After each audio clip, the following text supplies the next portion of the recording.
people who operate non-vacuum technologies, you find in many slums these are many MTRs who are not actually recognized. And this study say we need to recognize these people so that it's not only for them to get the jobs, but they can also be able to provide the people side that will be managed using these technologies that we are involving. And most important also is awareness raising, because you'll find that this study was able to show that there is a problem of fecal sludge management, which is always also mixed with fecal waste. Solid waste is often mixed with fecal sludge, because in these areas, due to lack of access, also the solid waste is easily dumped in latrines. And this becomes a problem when it comes not only to resource recovery from fecal sludge, but also the other processes. So awareness raising and having proper channels of managing solid waste alone in these areas and fecal sludge would be able to help to solve this problem. I want to end by acknowledging the following. There are so many organizations and people who have contributed to this journey. There are so many, and I cannot be able to finish them at this very time. We want to acknowledge Makerere University. ELWA was able to provide some of the equipment I used in this study. UNESCO IHT was it was the leading institution on this project where this PhD from SPA and Bill and Melinda Gates Foundation provided the funding for this project. I cannot be able to forget talking about these great men.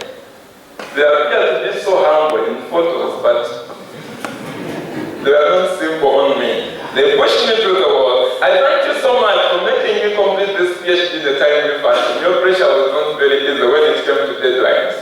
I cannot forget also, my dear wife, we have done this PhD together. We have always many times awake at night together doing this PhD, and many times she wakes me up. Then now you have to say the professor, tomorrow you have not completed this, wake up, wake up. We have done this PhD together. It's not mine alone. My wife, thank you so much for being on me. And also, our kids. This was so nice. Most of there were also these two publications.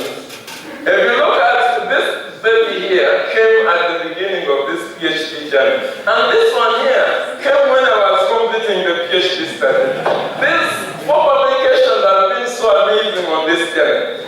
When it comes to time for reading, I said now, get out of the reading room. It's time to read. They didn't march out of the reading room. And even close the door for you not to be disturbed. I want to thank them so much for this wonderful support they have provided to this PhD. And I finally want to thank everyone who has made it to this presentation. Monday is a very tricky time, and most especially in the morning. But making this presentation as a priority, I thank you so much for presentation. Thank you for listening to me. Excellent. Thank you very, very much, Swaib, for that moving presentation. I would like to observe that Swaib has been very confident. Thank you very much for the confidence. He has, as usual, been very, very audible. I at one point almost thought that the mic was not necessary. Thank you very much for that. And thank you for having very, very clear slides. The slides are very clear. And honestly, this is difficult of what we need from the students. So all the master's students and PhD students that are here, take leave from this. At least they have been excellent. Thank you very much. Thank you for finishing it for the time. Since I've been in a team, I've never had a person finishing PhD in 3 years. Because this is a 2014 student. I have very many masters who are 2009 to 10 and so on. But so thank you. I've always been seeing you here at 6. And at times, maybe once in 2 months when I leave after midnight. I always see your vehicle here. So now I know Madam has been giving the support and the 4 publications that you have shown us. Thank you very much. And thank you for keeping time. I gave you 40 minutes and you have taken 36 minutes. Thank you very much. Okay? And most importantly, I've seen you individually. proclaiming the contribution that you have made to the research fraternity in your area. That is very good for PhD. Thank you very much. And even thank you for the pointers that you have shown to further research. That is very, very critical. It is scholarly for PhD. So I congratulate you upon reaching this point in time. So in pursuance of section 9.3 of the guidelines for library course by the Directorate of Research and Dewatering, the next step should be an intellectual discourse between the opponent, Professor Chimambo, and the candidate. So I'm giving you between 45 to minutes to 1 hour, but you are at liberty to take less. Normally when we are in PhD final course session, we give you a chance to do as much as you want. So I'm very sure you're going to do a very good job. So the floor is yours. Good morning, everybody. I would like first of all to say thank you for the University of Makerere administration for entrusting me and inviting me to be part in the process of the PhD defense of Swaib. I had an opportunity of just going through your work and I find it to be relevant in the sense that we are now in the era of urbanization. You see most of the urban areas will have this very high rate of urbanization, and one of the biggest challenges is the issue to do with the fecal sludge. And for you, I think you are trying in a way to see how best we can approach that kind of challenge. Mine is only that I wanted to be sure of two things. Number one, whether this is actually your work, and also the other thing is from the fact that because this is scientific research, so our interest here is to try to see if really you have just followed the scientific, the engineering principle for that particular matter. So I think I will just going one item after another, and for the first one is just like to get an overview of the fecal sludge management. And one of the issues that you presented, and this is something that I saw in your report, is about the sustainability of fecal sludge, where you are saying that the sustainability of fecal sludge to a great extent is just depending on the emptying and transport of fecal sludge, the service chain as a whole. But I think if you are looking from system thinking approach, it's not only that your fecal sludge management that is contributing to the sustainability, there could be other factors which are contributing. Two issues that I'd like to find out from you. Number one, do you know all these factors or the indicators for sustainability? And how were you able to consider in your study on this kind of stuff? The indicators for sustainability, apart from fecal sludge management, what are other indicators that can consider to be very important when it comes into sustainability? Because like I'm saying, is that when you want to understand the sustainability of fecal sludge as a whole, the system thinking approach is very important. Because sustainability is not only just the management, you have other factors. And I don't want to mention them, I just want to find out whether you know them also. Yeah, there are other factors. Actually, I didn't say it was on the fecal sludge management. I used a sign of function. It's a function of fecal sludge management. But in these factors, we may find that public sector plays a very important role, and also the private sector plays a very important role also in fecal sludge management, not only the technology bit. How about issues to do, for instance, social factors, like social factors, economic factors, all those are very important factors. Yeah, so in as far just a function. So in as far as your study is concerned, you only are focused on the emergent bit of fecal sludge. Yeah, that's what I focus on, but in the first objective, I first looked at entirely the whole chain, and I was able to see, to put some of these factors of sustainability into the review. That is, if we are to do it in the slums. And And at the end of the day, I ended up taking one route. I couldn't be able to do all. Okay. So the other thing is about, you are talking about dewatability in fecal sludge. And my understanding is that when you talk about dewatability, and this is something that we just put correctly in your presentation, that in as far as composition of fecal sludge is concerned, 90%, over 90% of fecal sludge is composed of water. The question would be, in terms of forms of water that you find in fecal sludge, what are those forms of what are the forms of water that you find in fecal sludge? Forms of water, we have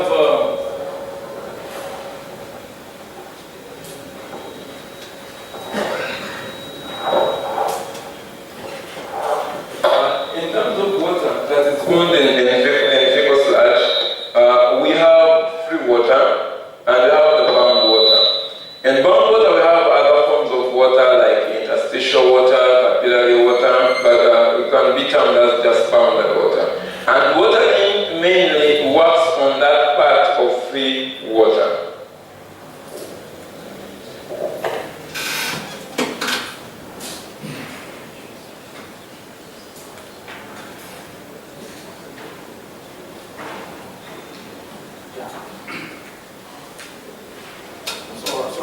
We are trying to work on the technology something. Even if you want to modify, sometimes it's very complex. Yeah, I think that's very important. It's really important that you need to understand the forms of water that you have. Because I think as far as the forms of water is concerned, you've got different methods, you've got different processes that are responsible. And I think I understand that as far as dewatering is concerned, you're only focusing on the Free water. Free water. Yes. Out of interest, curiosity, if you have the interstitial and you have bone water, what kind of methods are going to use? What is the process that we're going to use in removing that? The processes that could be removed in removing that interstitial and bound water, that would be the process after dewatering, which is drying. So you could be able to dry, and then this other water can be able to get out.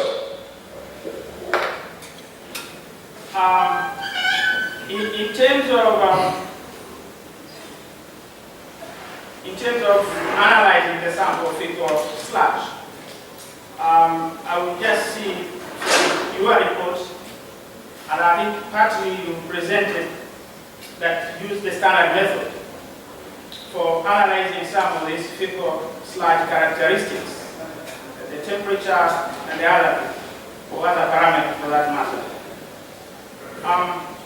But there's a school of thought that is coming out recently that the method for analyzing, the standard method that are being used to analyze the normal wastewater may not entirely be applied to fecal sludge. What do you say about that? That's right. There is a school of thought that is coming up. Standard methods of wastewater may not be able to apply. Now, the standards which I used, the standard methods which I used, for some of these parameters, let alone like the temperature, the pH, these ones I used measured using meters, and meters for them they have nothing to do whether it's what or what. We can be able to use meters. But when it comes to these others, like the COD, like the CST and so on, some people have been talking about that. And the only problem mainly has been the limit of detection, that you would find that in wastewater, the limit at which this can be detected is very low. For example, you may find that the COD in wastewater is like about low, maybe about 1,000, but in fecal sludge it goes to over 20, it goes to over even 60,000 and so on. So this, when you have the reagents that can go to that limit of standards, then it can be able to work. And in this study, we used high range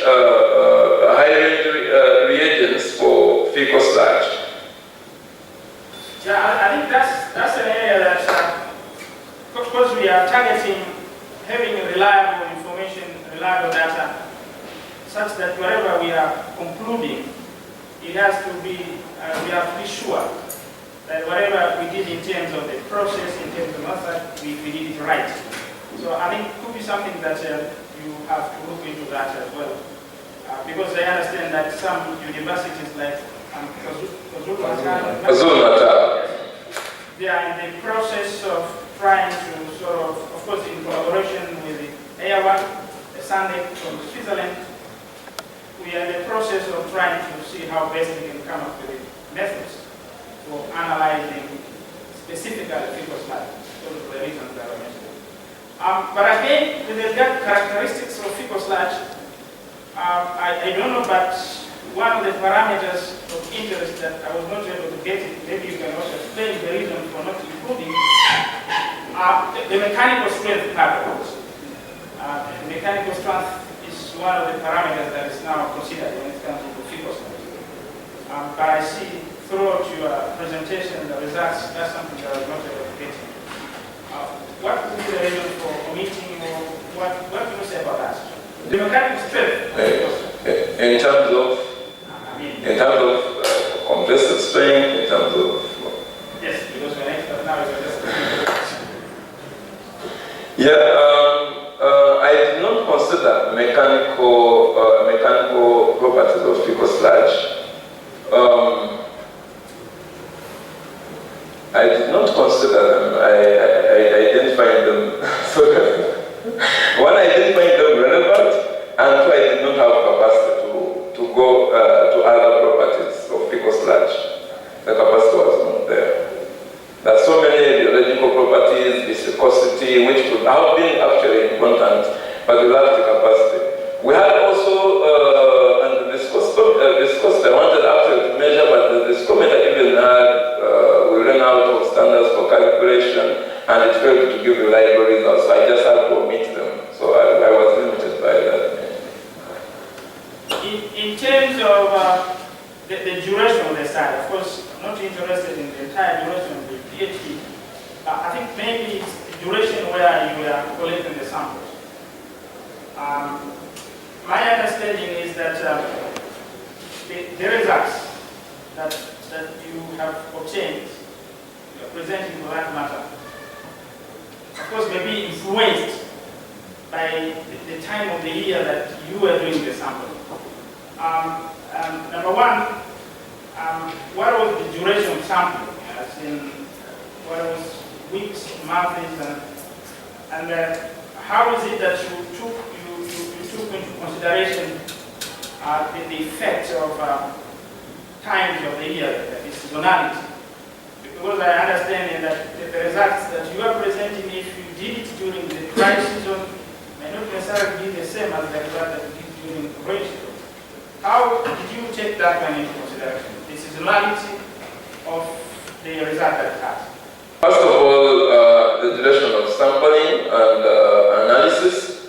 Duration of sampling and analysis, I would get the samples, so for example, from the slums, and then analysis would be immediately after sampling, ranging from immediately after sampling. And that which could not be done, I made sure that this could not be able to exceed about 4 days. I've read literature about fecal sludge, which gives a leeway of about 8 days, but most of my samples actually did not go beyond 2 days before they were analyzed. Because I know, even when you store them longer, the Dewaterbility will be affected by that time from taking them from the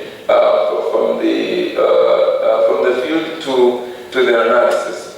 Now, about the seasonal variability, which could also affect fecal sludge, some studies have shown, like for example during rainy season, where we have sustained latrines which infiltrate in the rainwater, some are affected by just diluting the fecal sludge more. This was not considered. I was just looking at the status of fecal sludge that we have in the slums at that very time, just because also you'll find that this fecal sludge is highly variable, and you'll definitely find fecal sludge at all stages. That which you want, even when it has rained, you'll find it in some pit latrines, for example, which are well lined. You'll find that even some of those which are not well lined may not, again, actually we have a spectrum, a whole spectrum of fecal sludge characteristics in the facilities found in slums.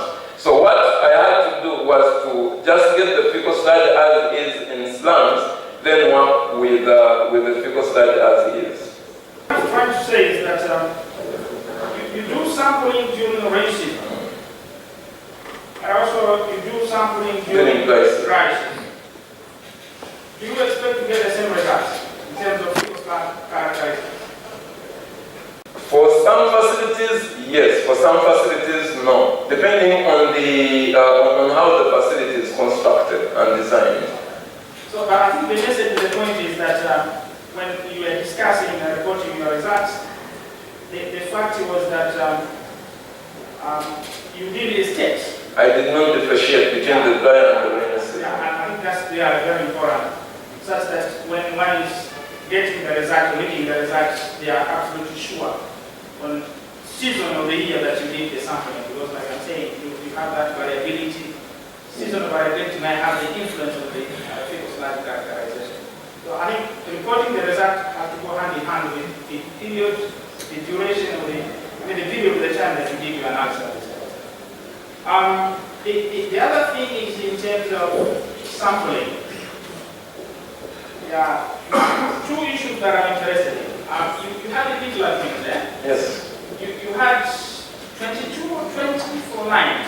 22 for line pit latrines. Yes. And then you had something or like 10 for unlined. Yes, unlined. What was the basis, the criteria for having this size of number one, in terms of having more pit latrines, more unlined pit latrines than unlined pit latrines. So what was the criteria, what was the scientific justification? The reason I'm asking is that if, for instance, somebody would like to do almost the same study somewhere else, in terms of replicability, and we are using scientific principles, how would you just have as a scientific basis for you to get into selection of the pit latrines that we have? Now, the basis of that variation was on the coverage of these facilities in slums. You find we've had studies which show that lined pit latrines in slums, over 60% of the pit latrines are lined. They line because of the conditions that they are there, they're in high water tables, so you find them, they also do not want the water to get into, so they find themselves lining the pit latrines. So that has shown about 60% of pit latrines here are lined, and then the rest are unlined. So I just used that consideration to sample more for lined and less for unlined. Do you have an idea of the number of pit latrines that we have in Kampala? The number of pit latrines, no. You only know the proportion. The proportion. Yeah, that's 60% is lined. Of the pit latrines are lined, and yeah, that's documented. The other most important thing is still on the sampling. The sample size of the parameters of the sludge. I think this is really very important because when you want to subject your result to statistical analysis, having keyword statistical analysis, it is a requirement that you have a minimum data points such that you do the statistical analysis for you to make the conclusion, concrete conclusion. I would see at some point you could have something like 7, like 11, and all this kind of stuff. I wasn't sure whether the result, the findings, the observations that I have, you can easily jump conclusion. This is the reality. Is it conclusive or indicative kind of results, observation that I got? Now, one of the biggest challenges that we found, and actually not only me, but almost you know very well, or scientists who have done Faecal sludge. It's a very complicated kind of substrate to work with. It's not easy to get as many samples as you want to be analyzed because of the nature of it, and even the nature of the analysis that can be carried out. So the best that I could do was to align to such kind of N, which would be able to give those kind of conclusions. It's very difficult when it comes to analyzing these samples, and the whole process of it is extremely difficult. You know, the reason why I'm emphasizing for us to have the very good concentration method is the fact that when you put it, it's like you're almost near for this side. Yeah. So I think it has to be very clear that whatever we are doing is based on the scientific principles of production. That's why the sample size, this kind of stuff have to put in correct. Otherwise, short of that, yes, you can have the results, conclusions, or whatever you have, but at least at some point you have to be loose in a way, not that much, completely saying this is the stuff, because if you have the data points, the sample size that collected wasn't enough for you to subject you into this statistical analysis, that's also playing something. Yeah, now let's move to another item. You review the practices, the technologies that are available dealing with the Faecal sludge. In urban slums. In urban slums. I'm not sure whether I got it correctly when I was just going through. Number one is about the method they're using doing the review exactly. That's something that a lot is coming out in terms of quantitative. Quantitatively, we wouldn't see, though it's a review, yes, but I think at some point, if you just follow the very correct methodology, quantification, that's something we'll say, look, you have this figuring percentage of this one, and also you have this kind of stuff. I think that's an area that, again, it was great, and that's the debate. Yes. And also the other thing is that when you are doing the review and the practice, ultimately, one would expect for you to say whether this was good practice, this is bad practice, this works, this doesn't, and this kind of stuff. So, how will you explain about this? Yes, I try to look at the entire chain of Faecal sludge management and decentralizing it in slums. And that was brought out in the review. I was looking at the pros and cons of these different technologies and putting into context of slums having congestions, limited road access, whatever. I would end up at the end of the day talking about the better practices in the review. But at the end of the day, I did not want to promote one technology or the other at the end of the day, because this can differ depending on different contexts. You may find that we have differences in context. One may work here, another may not be able to work there. So I was so hesitant to make such kind of a conclusion that it has to be this, it has to be that. But I was highlighting, if we are to use this in the slum, then this has to be done, this should be done because of the slum context. And that's why even when you saw, at the end of the day, I came up with that kind of table that had the different pros and cons of those different end users that are possible in slums. But again, because that was pure review, and for you, what you are targeting was dewatering. Yes. That was the key. But again, looking at the practice that you do, the technology, I mean, dewatering method couldn't feature it as such. And then one would see that you missed that kind of link with what we are doing. I agree very well, but I did that because in the beginning, as I said, this entire concept of decentralized management was not known. So in the beginning, I had to look at the entire chain and see where the problems are. So you could see actually in the review, it touched quite a number of gaps, which we are not addressed in this study, but there are general gaps, which could be closed by so many other researchers that are coming into this aspect of decentralized management of fecal sludge in the slums. So in the beginning, it was the general to look at how can it be able, what kind of gaps do we have if we are to decentralize this chain at an urban slum context. And that's why we did not find specifics in the reviews about watering. I can maybe do that later on now that I'm watering expert. So now let's talk about we talked about the watering characteristics. Yes. Of course, you got two indicators for determining the characteristics of dewatability. The watering rate and also the watering extent. The watering rate where I think they're using capillary suction time. And also the other one you're using the specific. Can you explain a bit on how you how you did that? In the sense that how many samples did you do? And generally, the methods that the procedure, the steps that are used in determining these two characteristics of dewatability.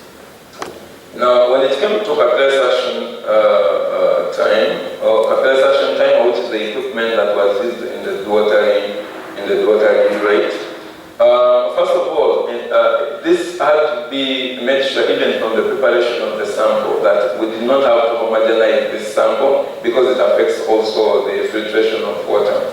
So as we got the sample just after the pre-treatment of just removing the solid waste we were able to get the sample, little samples just of about 5 meals, which would fit into the cup of the capillary suction timer. We're using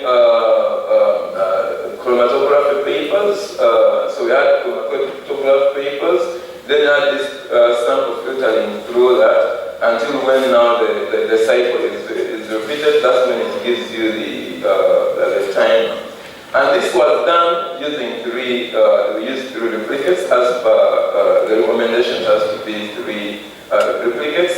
And also at the end of the day, I had to determine also the distilled water, capillary suction time of the distilled water, because this also, because of the filters, it can be different for different filters. For every packet of the filter I would open, the filters, I would determine the dewatability rate of each of the filters for that packet. Then I would use to correct the dewatability rate for what I obtain from the samples that are being used. That was for the rate. And at the end of the day, I was able to take the average of the 3 samples if they would agree within the range of 5%. Then for the dewatability extent here, I was using a method of centrifugation. This is reported by many researchers. And here I was having samples into centrifuge tubes, and I would operate a centrifuge at 3,000 revolutions per minute for 20 minutes. And at the end of the 20 minutes, I would power off the rigid and the centrifuge, and then I determine the solids content of water as set of the sludge. And this is the normal procedure of determining the solids content using an oven at 105 degrees Celsius. And that's how I would determine the percent cake solids. And also, the other thing is that I understand you were also able to tolerate or to rate the dewatability characteristics as well as the philosophical characteristics, right? Yes. Which method did you use to do the toleration? I use the software of SPSS. I use software of SPSS to do the correlations. Where did you use Pearson correlation? The Pearson correlation. Where did you use it? It was that to relate the two, but through the software of SPSS. So it was Pearson. Yes. And the software was only helping you in terms of getting the method was Pearson correlation, right? Pearson correlation. Are you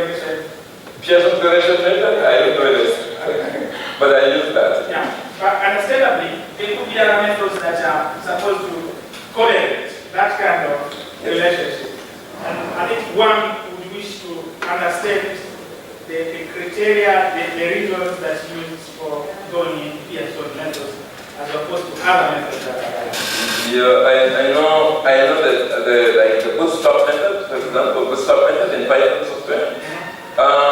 If you look at the bootstrap method, actually, it just gives us the relative contributions of each of these characteristics to that R squared. And when actually you go back, you will be going back to the same thing. You'll be going back to the same thing. I know that method also was used, but the conclusions from it were the same conclusions from here, so I didn't see. Absolutely right. Yeah. But I think the point that I'm making here is that whatever method that you're choosing, I think you need to have the basis for that. Okay. Scientific basis. So that whatever we are concluding that. Okay. Well, now let's move on to the improvement of enhancing Faecal Sludge, Dewatability. I think there now you use the conditioner. Specifically, you use physical as opposed to chemical. Yeah, but I think you have a specification about that, which I would understand. You would have the dosage, right? You start with the 0 and then 25, 50, 75. Yes. Correct? Yes. Both for charcoal dust and sawdust. And then you just get into a dosage where you say this is the optimum, right? Yes. Dosage 50% or 75%? 50 and 75 for the extent and for the rate. Still, for me, I'm always very interested in the methodology and methods because I think they are the strength of the webcam. Because I think if you miss the correct method, process for that matter, then the result that are getting that correct. Now, in terms of just getting the dosage, what was the criteria for you to start with 0, 20, 25, as opposed to any other range? What was the basis for you to get into that? Now, first of all, for physical conditioners, the Faecal Sludge, there was like nothing to base on in the beginning. But there are studies which have been done on the sewage sludge, wastewater sludge, sludge from other industries and so on. Now I looked at the ranges which they were using actually, and I had a trend in their ranges which they were using, and I had to just adapt to that trend. What I did in here for Faecal Sludge is I went beyond their dosages and even below because I did not know where I would lie, and that was the basis for that. And I think I told something about that also in my work. And also, you were just doing the sampling using this automatic fabric. Well, this is the fabric sample. Yeah, but I think when I was just going through your approach in terms of just getting the sample using that automatic. It's not automatic. It's not automatic. Yes, it's manual. Sorry for that. But I think what you indicated in your report was that when you're doing the sample, when you get required depth, and then you need to get the sample, right? Yes. Grab and then later you need to compensate, yes. But I think for me, when you said required, and I think there is when I was in, when you say required, what exactly you required? Required that I don't know whether I talked about required because I just didn't say required that. I was just getting a representative sample from the pit, and that was from the top, in the middle, and also at the bottom. Yeah. So I could go up to the bottom to just have a representative sample. And sure that there's where at least when it comes into the people attributes, the characterization is something that I missed. Yes. That's despite the fact that you say you had these 20 unlikely platforms and then you have 10 or whatever, the number. I think the characterization bit of a particular trend missed in the sense that it was not clear what was the depth of the bit itself. Yes. And also the issues to do with the structure, substructure, I think that's something again. Yeah, actually, why that one missed? I was looking at mainly if the Faecal Sludge is got out of these particular trends, what next now? And here when they're getting out of the Faecal Sludge out of particular trends, they may not take into consideration whether it's what or what. It's getting out of the Faecal Sludge and the next processes then can go on. So the analogy I used here was if the Faecal Sludge gets out of the particular trend now, what next? But I agree that can also be a study on its own. But I was just interested in getting it out. The other issue is, I think this is correct. I'm not arguing about that. The fact is that the moment when you dewater, I mean, you're forming big part of fecal sludge is solids. The use of conditioner, I think you're increasing the chance of the end product of fecal sludge being reused, the source potential, whatever it is. And we have that criteria. COD, the ratio, COD, total volatile solid ratio, right? Yes. I think throughout your reports, having the threshold, you never mentioned that they understand that you have the ratio of COD, above can be not good, or good for resource potential, below that. For the improvement of fecal sludge by conditioners, what is the range or the threshold of that ratio? And if you get to them and say, well, now you can use this and the product resource potential, fuel or whatever. What is that ratio that I have in the ratio? What's the impact? Yeah, I also don't know that ratio. Okay. But one factor I know is if the fecal sludge is at a low energy recovery potential by just a show of prolific value, then you'll find that these conditioners being at a higher calorific value, automatically even the resultant will become higher. I did not go into the thresholds. I used the CO2 to TPS ratio as an indicator of biodegradability when I was differentiating between the degradability, when it was actually reflecting between the degradability of the fecal sludge in line and unlined. That's why I used that indicator. But for being used as an indicator for resource recovery potential, I've never read such a thing. The role of conditioners,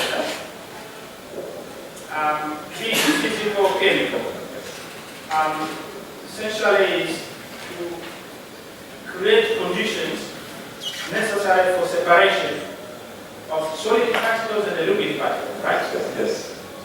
So when you have the conditioner, putting the conditioners, I think some of the literature reports elsewhere, they always say that the surface of conditioners has a bearing on the separation weight, so the liquid. Because for you, that is something for me I would like to say you focus much on in terms of physical conditioners for that matter. You characterize the physical conditioners, which no problem with that for me. But I think two characteristics, which I think you missed, which would have been very important in this. I don't know, maybe you can just go from literature. But I think one, the effective surface area.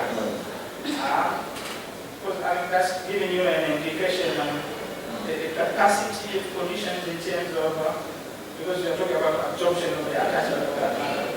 So I think if you could have just characterized the physical conditions, that particular characteristic, I think would have been much better. But also the other thing is that, because solid liquid particles, they are bound together because of the charges. Unlike charges, I think you know how to get stuff. I think that also an area maybe would have been very important for you to understand the characteristics. Generally, the composition of it, because I would see you have only physical characteristics, the density, sort of the whatever, which is okay, which in actual sense they may not necessarily have the contribution to the processing, the mechanisms are responsible for the separation. So what I'm trying to say is that the mere fact that you never included that characteristics is something that has been looked at. Do you agree the importance of I agree with the importance of charge density, surface area. Actually, this one I know about it. But now, what I did in this work, I dropped the Dewaterbility rate because I was mainly focusing on how much, to what extent can we be able to dewater. So I continued mainly with dewaterbility extent. And you could even see from my second paper, the second objective, other objectives they are focusing so much on dewaterbility extent and mainline declarations and even up to the end in the last objective. I had dropped this dewaterbility rate, and these factors that you are mentioning are strongly related to the dewaterbility rate because they contribute to the agglomeration of particles becoming bigger and more dense, and then they can be able to settle. And I was not looking at this kind of aspect mainly, but mainly looking at the aspects of separation that are moving around the dewaterbility extent. But I agree these are very important factors when it comes to dewaterbility rate. Let's now talk about the optimization. Number one, I would like to understand the context of optimization that you applied. The reason why I wanted you to contextualize the definition of optimization because we have a very classical definition of optimization, which objectively sit. You optimize the situation, the scenario, the resources are there. You either want to maximize, but also some points, maximization, and I will see how you just want to define that. I think we have a classical definition, but for this particular aspect, how would you just put it? For this particular aspect, I was looking at mainly the certification conditions for certification to work. And these conditions majorly were like the amount of sludge you have in the containers, the time and the speed. And you would find that these factors here may not be able to work in isolation. So you would find that we would have an effect where time is having an effect on volume and again at another thing. So I would not be able to work one-on-one factor because they would have interaction on each other. So the optimization was in this sense that looking at these operating conditions that are required for certification and how we could be able to have them working with one another. It's really very important, like I'm saying, you have to put it into context because if one would like to define the optimization, you have to have what's called objective function. What is it that you're targeting at? And the more importantly is that you have constraints. So you define the objective function subject to some constraints, which by implication I will just see that happening because you want to maximize the response there. You want to maximize the percent with operational variables where now you have volume, rotational speed, that's rotational speed. And it's very important to qualify because you are just saying speed. Also time, rotation time or whatever. So I think that's good. I think really very important that we need to look at. Still, on the optimization, and all of a sudden we jump into development of the model. So again, the modelers, I think they like to see how that one did. But I think the critical aspect with regard to optimization is the fact that despite the fact you have these independent variables that I'm talking about, still what missed was the processes, the mechanisms that are really responsible for dewatability. I think they'll just see from the literature, and that is something that is in the report. You talk of 3 processes for dewatability. I think you talk of evaporation or something like that. You talk of filtration and also talk of sedimentation, right? Yeah, but I think when, yes, optimization can do that, but I think when it collapses now to modeling, the interest may slightly shift from the independent variables into the process of mechanism. There is one I would like to see how that was happening. Again, you had this the question: did you develop it for yourself, or you adapted from somewhere? I developed myself from the study. Okay. And I understand that you went for the second order? Yes. And why did you go to the second order? Second order, because for it has the linear effect, it has the quadratic and also the interaction effects. Yeah. So it could bring out the interaction. Well, that's okay, I don't have any problem. But I think the other most important thing that I missed, you had that question with the coefficients. Yeah? Yes. You decided this coefficient, but I think it was not clearly indicated what do those coefficients represent or signify. The meaning of that. Yes, it's a coefficient. What does that coefficient take into consideration? Is it the factors, is it the mechanism, is it the process? In terms of defining the coefficient, that's something again I was not able to get into. So I think it's very important that we need to have that. Yes. Yeah, but I must admit, that part, it was very complex, and then I don't know how we did it, but yes, it's very true because, like I'm saying, you are mixing two things. You are optimizing, you are mixing the optimization as well as modeling. Where I think the modeling, when you mention modeling, because I'm modeling myself, but I have a little bit of modeling.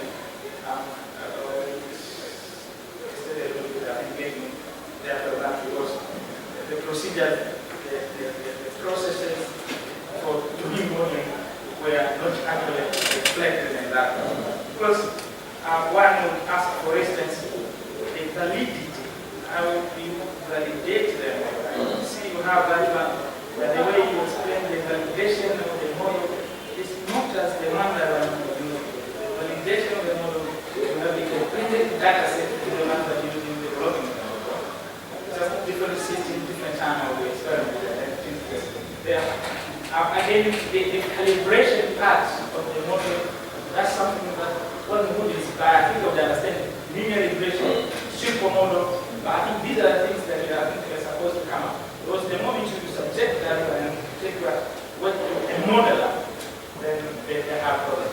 I think the point where I'm putting across is that trying as much as possible put things into context so that the person who does the reading is not saying how that is happening. But again, with regard to optimization, one thing that I missed is you have that, was it lab scale, right? Yes. Lab scale. And you put up that centrifuge thing there. What was the characteristics of the centrifuge of the cycle? Yeah, I mentioned about it. It had the capacity of the tubes was using 5 meals, and also the speed ranges 0 to 6,000 revolutions per minute, and time ranges of 0 to 99 seconds. Getting the size? Yes. The centrifuge, how big was that? 50 meals. And how were you able to get into that size? 50 meals, I just wanted, first of all, it was the capacity, the tube capacity of the centrifuge was that, and then I had to actually even vary volumes within. The reason why I'm interested in trying to find out how we're able to get that size is the fact that for me was the backbone of your work, where you were coming with a decentralized system that centrifuge for the place in the slum that happened. But I think these are the Indian principles. Yes. If one would like to replicate it elsewhere, if we study in Kampala, making assumptions that also like to do it in Dar es Salaam. And I think the only way to do the ability is for me to follow the principles. And you were mentioning about the design that is central. I missed 2 things. One, the design criteria, because I think that's the only thing. If you want to do it something elsewhere, one would just go and say, what are the design criteria? That's how we're going to do it in engineering. design criteria, and then from there, the design equation, such that the design equation, of course, is helping you in determining the capacity to decide of the system. I mean, this true information is something that I was struggling to get into your report. Not there. Right. Yeah, I mean, it's really very important. Of course, like I say, that is the backbone. Of course, we did very well in terms of scientific bit of it. Understanding the process, the mechanism that are taking place, that could have been elevated into another level where you could have at least not trying to see how you can develop the design question, the design criteria, such that thing can be used elsewhere. Yeah, I think that's the way, because without that one, then you have a problem. And yeah, you could have just gotten that. So, are you planning to sort of developing those kind of guidelines or something like that? Yeah, I had talked about this actually. I had a proposal of doing this further, because this is something that is broad if I'm to go into this. But later on, if I can be able to get the funding, I think I can be able to conclude this. Yeah, it's something that is broad to get into. That was the beginning, because there are a lot of unknowns and so on, which I could not be able to go into just at once. Still with the same bit, I mean, the other bit was the same. Yes, you can have very fantastic technology, like the scientific technology which I think you're proposing. I think given the nature of the people that you find in slums, Yes. very poor people. Yes, you will have technology technically feasible, fantastic, you know what I mean? But when it comes into economic viability, the affordability meant, not the willingness, the affordability to pay, you're going to have a problem. Have you worked out on what would be the costs for putting up such a technology? Because I think that's really very important. At the end of the day, it doesn't matter whether the technology, especially if the technology is working well, performing as it has been designed, people always just don't question the performance of it. Yes. I think the immediate question is how much that is. Yeah. What I have not gone into is what we are just talking about. I said I was not able to go into this much detail, but I agree this is very important if we are to go by it. These are the very aspects that need to be looked into if we extend this study beyond this. It's very important, because we may find that so many variables that we cannot be able to put into context here, the material costing, the water. There are really so many variables we cannot be able to put into context here. But later on, when like further studies are done on this, you find that it just comes out clear way. But this study cannot be able to show that.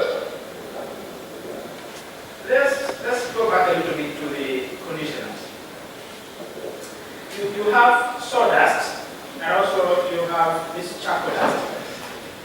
The nature, especially of sawdust, that is coming from timber or something. Yes. Yeah. And I think there's a lot of organic component there.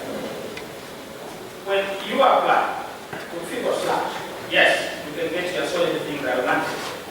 And then the Faecal sludge, when you join the water, I think you have two streams. So the stream, liquid, which is leaches.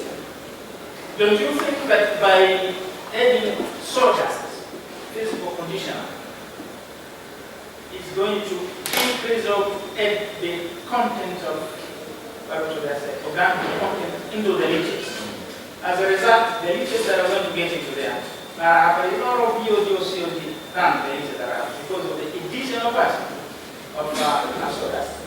Have you looked into that? Because the experience we have with other, whatever you're saying, like moringa or something, when you apply organic in nature, ultimately one of the impacts is that you can just be removing whatever you have. Right? At the end of the day, you can. What about this sawdust? Now, actually, I did not go into characterization of the issue, and so that's something I recommended if you look at my recommendations. It was something that is really important to go into this characterization. This would be expected when we add the sawdust, but I would not believe it would be to so much extent. You will find that this sawdust here is going to help on the impurities that we could have. So, for example, and when it itself, like it will not be like all of it into the the solid, into the liquid. Actually, the biggest effect will be into the solid part, where it is much more valuable when it is organic in the solid part, if we are to look at the resource recovery. But I didn't go into the characterization. I cannot have conclusive evidence on that. So, reading from the contribution to the body of the knowledge, I think you are mentioning things to do with the transportation. And that's not contribution, that's an recommendation. Yes. And I would see the recommendation that you are putting on the service chain on how you can bring in that in terms of sensible technology. You are putting it into a slum area where you have that problem. Yes. Yeah, and I think this is something which is very important when it comes into some of these technologies in slum areas. Not even slum areas, I think in many areas. We have these two types of designs, where you're talking about a process design, which is very, very important. You're getting the side of technology. This is something that is discussed. But equally importantly, is what's called physical design. Physical design as in that you need to have a location, a site where you program. Because I think you have the criteria where you have to have your system. It has to not be placed in one particular area. With regard to physical design, I think that's very important. How is it that, because you need to have the sort of set of criteria in which you have to make sure that whenever you're designing your system, you just have to follow that. Yes. Did you think about it? No, here I did not go into that much detail of thinking into the location, the details of that. Actually, what you've seen that it is a proposal. It is a kind of a proposal that if we have to have a centrifuge into the context of decentralized fecal site management, then it is possible to have FDCDE. But we did not go into the details. And I believe those very important aspects now when it comes to what we have just talked about before. After now the proper designing, the sizing of it, then we can also be able to go into that. Then I didn't go into even the sizing or then I cannot be able to go into this. But that's something that is very important later. This study, what I have seen, it's going to open so much as far as fecal site management in slums is concerned. And what I'm talking about, there's so much more concepts that are going to come up, and I'm lucky I'm going to have so many researchers now coming up in this field that I've opened. In terms of the physical conditioners, you used two conditioners. Sawdust, charcoal, dust, right? Yes. If you were to recommend, which one would you recommend for application? The one which is available. I would recommend the one which is available. But if the two are available, then the charcoal dust will be more recommended. Why? Because if you look at the performance, it was performing better than sawdust. And even at the end of the day, in the quality of the leachate, it's even performing better. So in case we have to, then I will be able to recommend the charcoal dust. But if any of them is available, I recommend any. Don't they have any cost implication for that? They have the cost implication. They will have the cost implication for that. So availability will be one of the criteria. Yes. Yes. Cost and availability. Convener, the very last one for me is now the edge content that I'm talking about. Yes. And of course, this is something that I would like to share the experience what we are doing at the University of Islam, because we are also having projects where we are doing the dewatering, fecal sludge. I think one of the things that came out was the fact that after we had tried the fecal sludge, we had to have solid chalk. I think what came out clearly was the fact that the calorific value of the solid chalk that I think was very good. The calorific value was very good. I don't remember the figure exactly. I think that was contributed to the fact that because we are using sand-type beds. Sand-bed, yes. And then we have the sand which now attach itself to the sludge. Solid, yes. Can you explain a little bit scientifically why the dried fecal sludge has very high exponent to get Yes, if you look at calorific value, this is just mainly on what contributes to high calorific value, so for example. And if you look at the factors that contribute to high calorific value, so for example in sludge, in fecal sludge, like the volatile solids, when you dry, like for your case, where you have drying beds which are made of sand, definitely it picks up the sand. And then you'll find that at the end of the day now, the proportion of volatiles will be definitely low, because now you have put the sand into the equation, which will bring more ash and reduce more of the volatiles. And definitely the calorific value will have to be low. There have been quite a number of studies that have also been done, like in reducing the sand content, like using the textiles covering those beds, and then you have the filtration, the sludge filtering over the textile, and they have registered increment in calorific value when the sand is not in the equation. But again, when it comes to sand, we have a very important aspect when it comes to the facilities where even the fecal sludge is coming from. It's a primary contributor because it's got from there and it's taken to the treatment plants where, for the management. So you find that most of these systems have sand into play.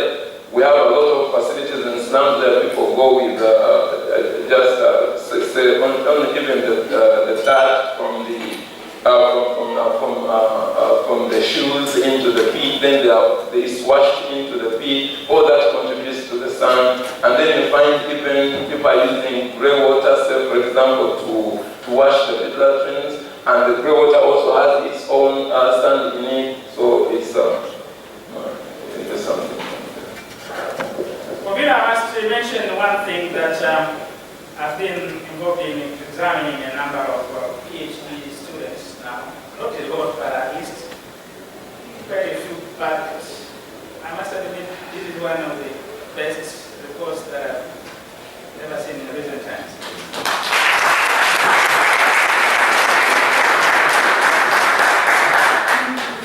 Impressed from the fact that the level, the depth of the knowledge, the presentation of the report, you look at it, the English, the structure, you just simply say, wow.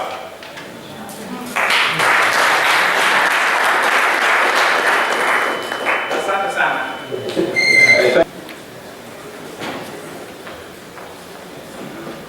Asante sana ndugu Kimwaga for the job well done.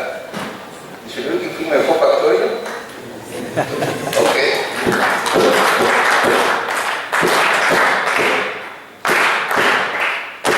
Very, very, very good. Thank you very, very much for engaging the candidates. So, thank you for the confidence once again. I can see you're not faking. Oh, and thank you for keeping time. You took exactly 1 hour. I don't know whether you were observant or as usual, you have been efficient. Thank you very much. It is the spirit of modification. Oh, okay. All right, now let's go to the panelists. I think I will give each panelist 10 minutes. Is it okay? Yes, sir. Okay.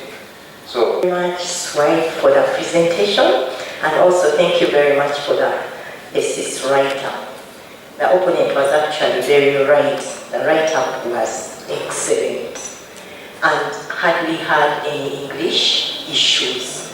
Thank you so much. Now, I have a few questions, and I think 10 minutes might be too much, but the very first question is to do with the fact that when it comes to fecal sludge management, I think one of the issues has always been transportation costs. True or false? Very true. Okay, now, in the recent past, I think to address this, NWSC, National Water and Sewerage Corporation, set up a fecal sludge wastewater treatment and fecal sludge management plant. And ideally, this plant was brought closer to where the bulk of the fecal sludge is generated. However, the fecal sludge management still remains a challenge. And my question is, why? This is actually the very problem that I was that I was trying to solve. National Water and State Corporation putting up a plant cannot be able to solve this problem, because a plant being nearer does not mean that the sludge will easily get out of the slums to go to those plants. The very important aspect I was addressing in this study is how fecal sludge can easily be able to be done in there, because it's not easy actually to get it out. You find they did that, but they did not provide transportation systems which are key in getting the fecal sludge from that slums. That one was lacking. They did not do anything on that. They remained with their vacuum emptiers, and the vacuum emptiers will not access these facilities in the slums. So if they needed the fecal sludge to come there, then they would have gone into the technologies that also could invested into technologies that could easily, first of all, empty the fecal sludge in slums, and then transport that emptied fecal sludge in those narrow access roads they have eventually to the treatment plants.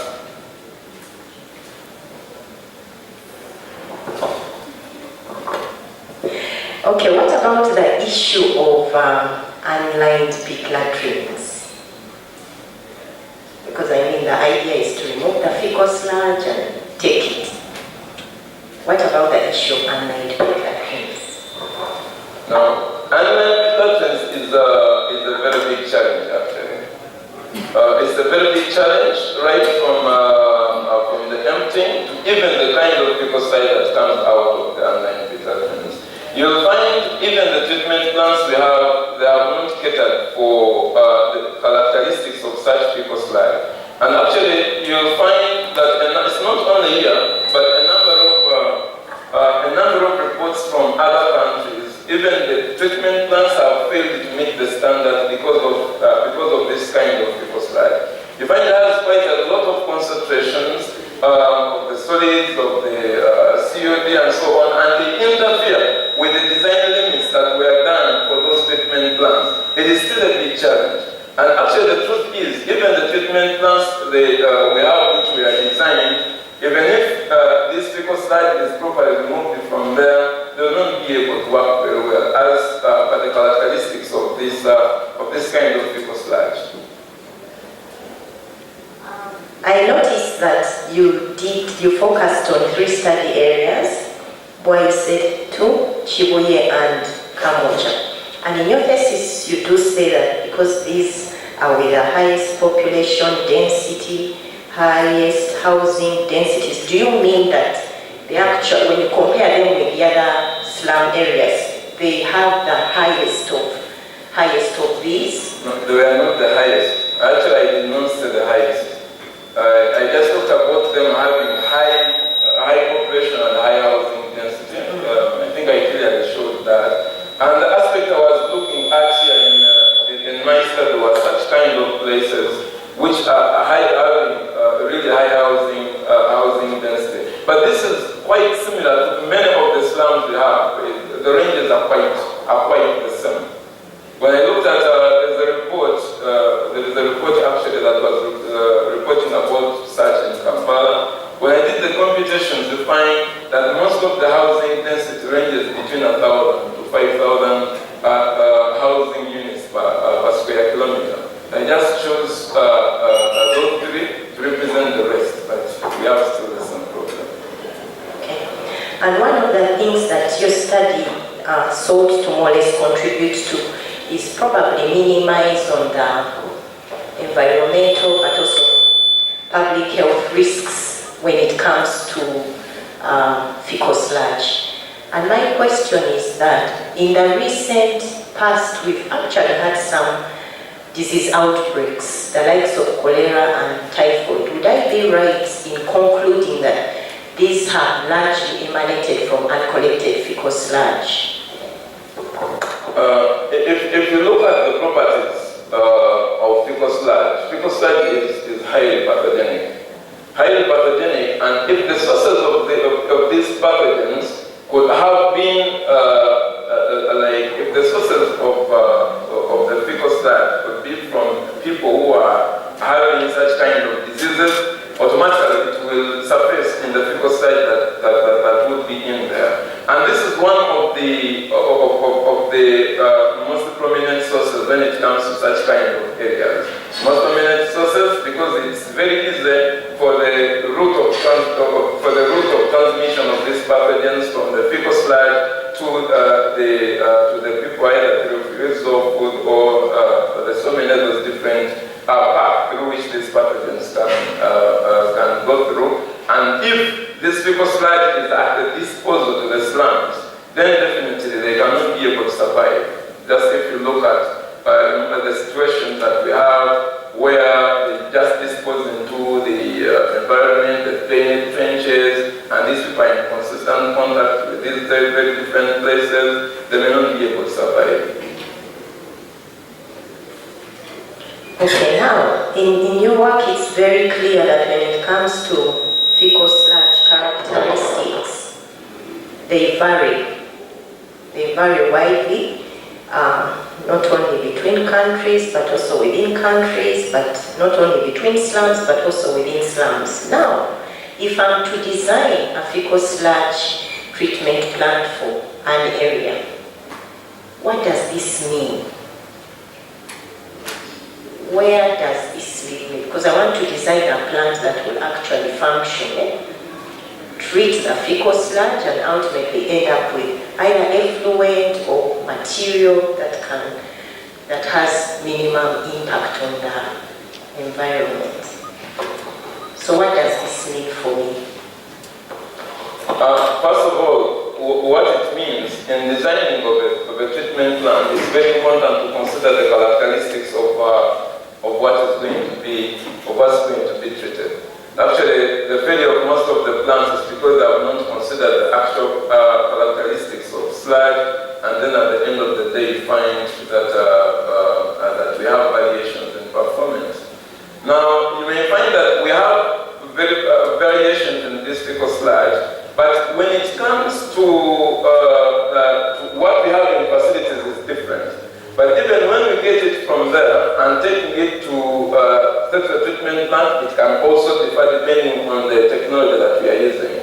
A simple example, if the area is using vacuum trucks to empty, you're going to find that because the vacuum trucks have to empty, they need to add water into the sludge, so you're going to change. You're going to change the characteristics, and it will not be like exactly what you had, but you're going to treat what is being brought by the vacuum trucks. So now, after knowing what you are going to use in transportation is very important in designing the plant, so that when you know the characteristics of the truck, it will guide on what is going to be in there. But from my experience with fecal sludge, actually what I have read, yes, it varies, but we have actually seen ranges. And if you read widely about the characteristics, even from different countries, the ranges are very clear, they are there. So after getting some good samples of the fecal sludge that is going to be treated within a particular treatment plant, it will be good also to consider those different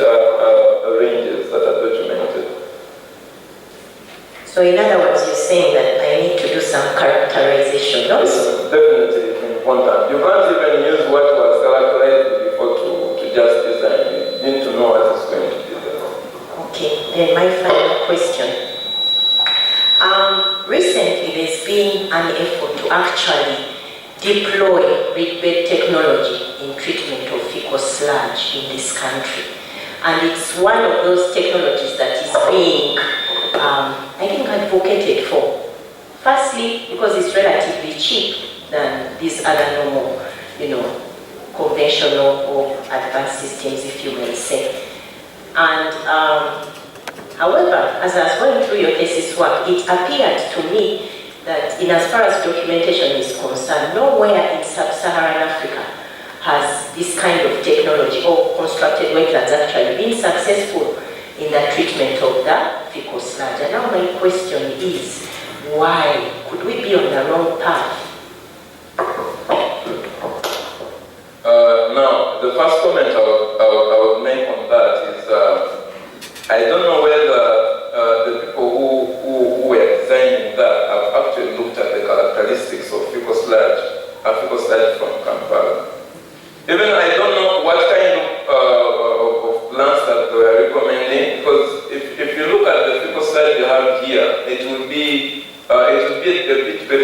have read-based technologies.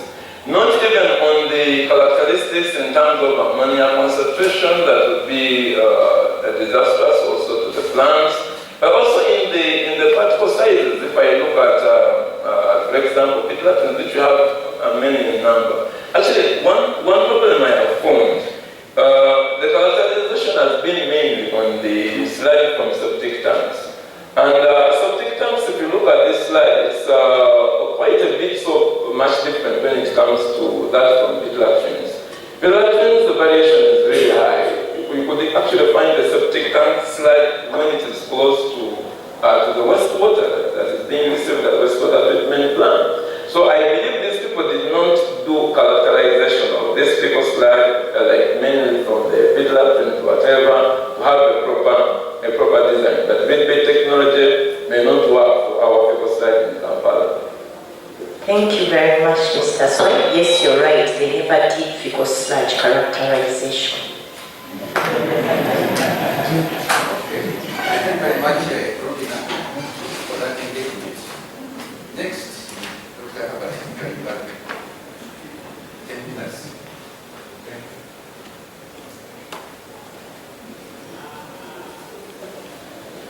Thank you, Chairman.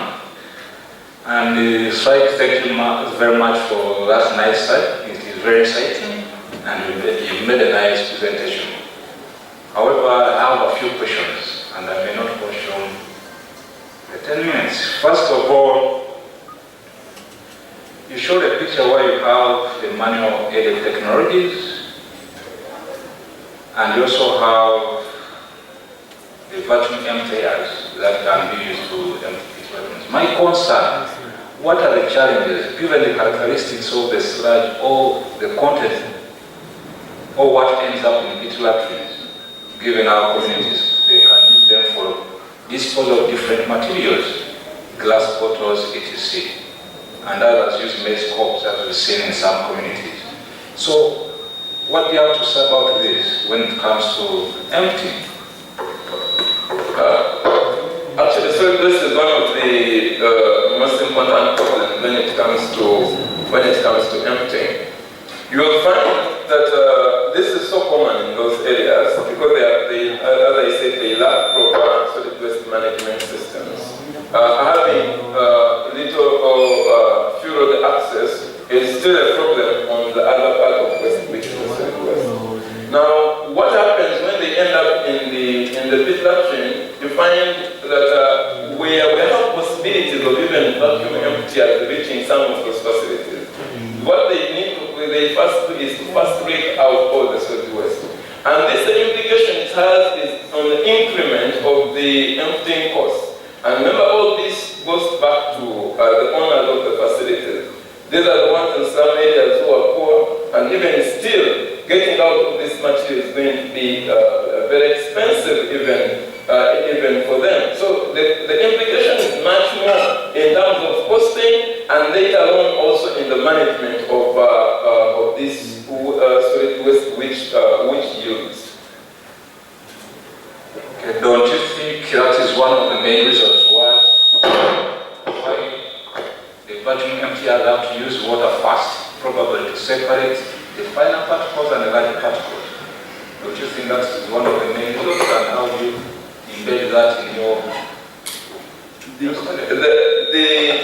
vacuum emptiers, what they do, they cannot be able to suck solid waste. They have to first rake them out just using a rake. And after raking them out, the denseness of the fecal side is the one which entices the fertilization by use of more water. Because you may find that some of this fecal side is very dense, the solid concentration is very high. Therefore now you need more water to make them more pumpable, because they're using pumps to pump out. So it's just more water to make them pumpable. The solid waste has a separate part. It's just an increment on first of all removing the waste from the pit, and the addition of water is to make the fecal slide pumpable into the vacuum trucks. And that takes me to another question. At what age you think you get the optimal, or at what age of the sludge you find watering much easier? Now, for watering and sludge edge, when the sludge edge increases, dewatability also keeps on improving. Because when the sludge edge increases, you'll find that the volatiles will keep on to be digested. And these, when they are digested, you are going to find they are going to reduce. And we have seen that these have implication on the dewatability extent. And that means now, when it stays longer, the dewatability extent also becomes better as the sludge grows older. That is true for probably line pit latrines. But when it comes to the line, maybe we have the characteristics of the soil on the other part. Because you have a tendency of some of the water to seep through the soils, and that makes your sludge a bit thicker and probably difficult to extract. Is that right? It's also right. Now, but also the problem much more on the unlined pit latrines is it's not easy most of the time to use vacuum emptying technologies. Because when it comes to dewatering, yes. Thank you. I'm still having some few questions. Now, the additives. On the market, we have certain additives that are whatever the sellers or the promoters claim that when you add them into a pit latrine, if it has fuel, it can help you to digest the solid content and give you more space. Have you come across any, and what are the implications of the quality of the sludge to get out of such pit latrines?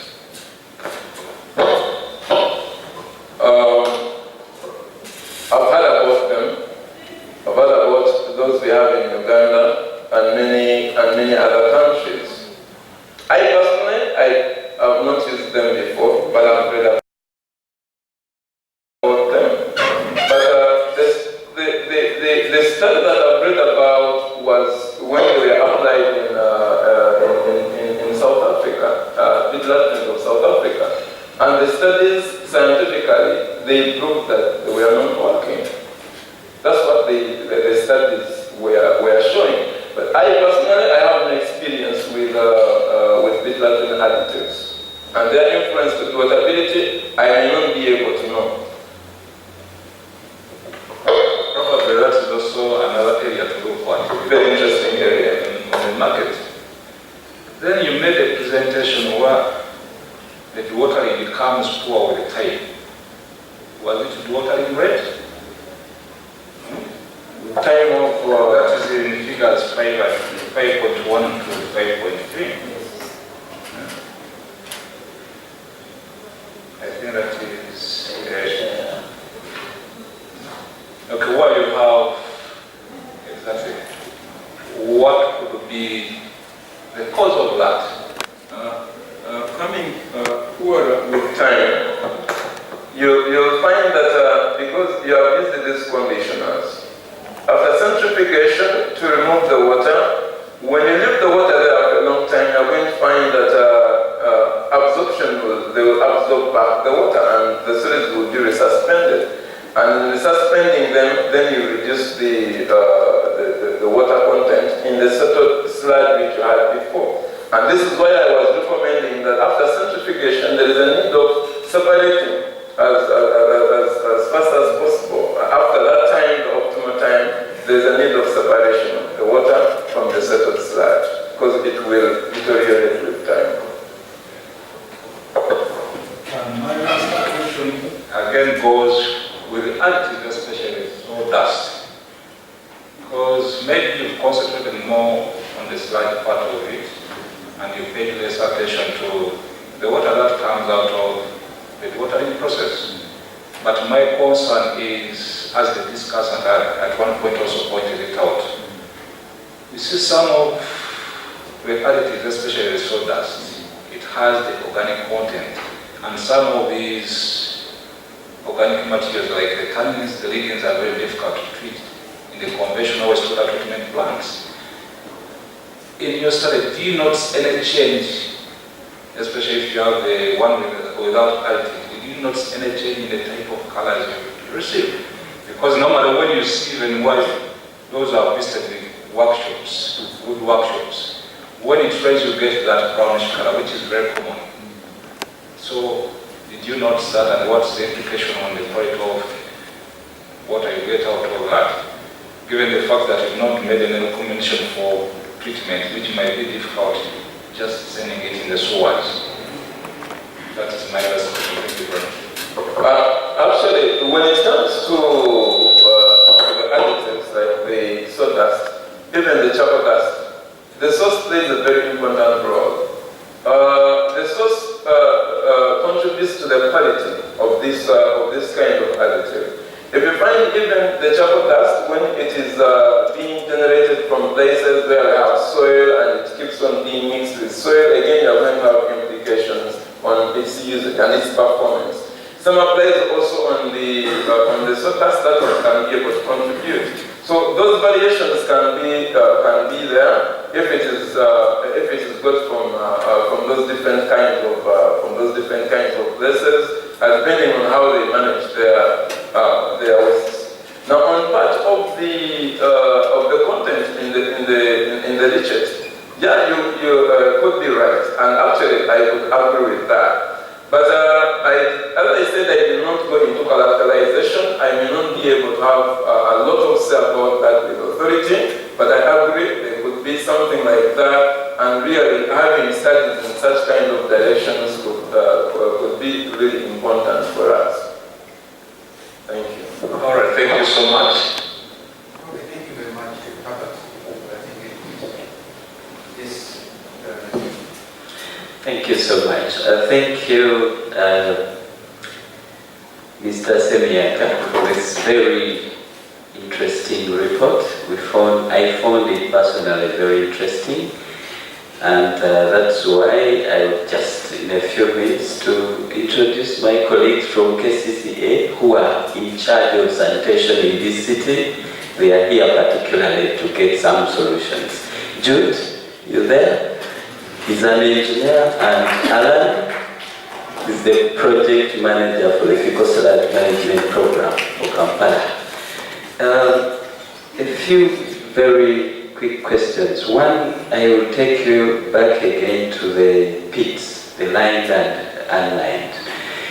We are trying to design some standards, and reading especially one paper, I think it was a paper on dewatering, Paper 2. Yeah, paper 2. I noted the difference in the lined and the unlined.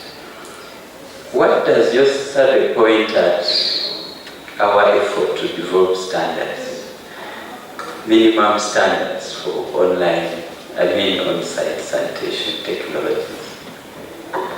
Okay, right. I think I'm seeing the worry you had is when I said that Dewaterbility extent is better in unlined platform than lined platform. Are you trying to say I'm also promoting unlined? And also from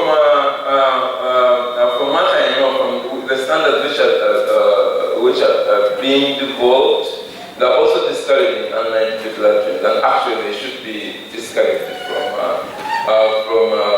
from the standards, even if the Dewaterbility extent was better. And actually, it's for this reason why I went into looking at also how we can make Dewaterbility extent better for lined pit latrines. But the results from here, they may not have direct implication on the development of the minimum standards. So, for example, for lined pit latrines, but they have implications on the management of the sludge that will later accumulate in these facilities that are being promoted by the minimum standards of KCCA.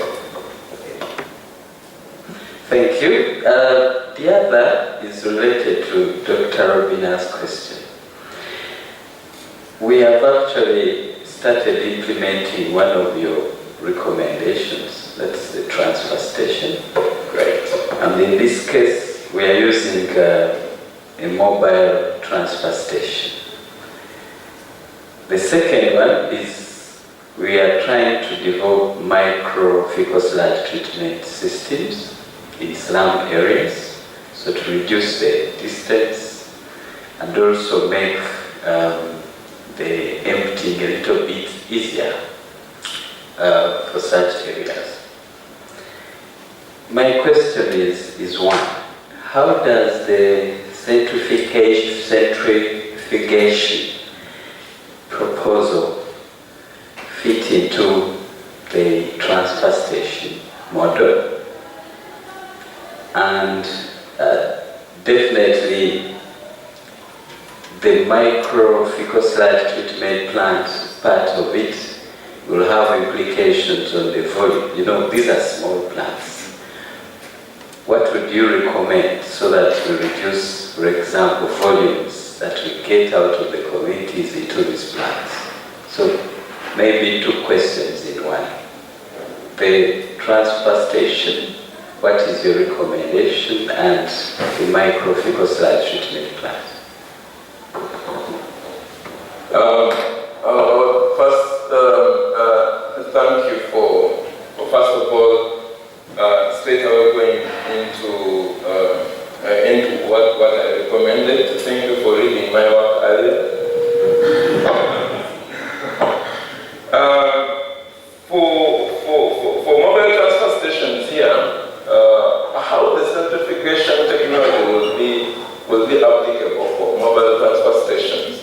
You can find that, of course, we can have different other technologies, but you are talking about specifically this.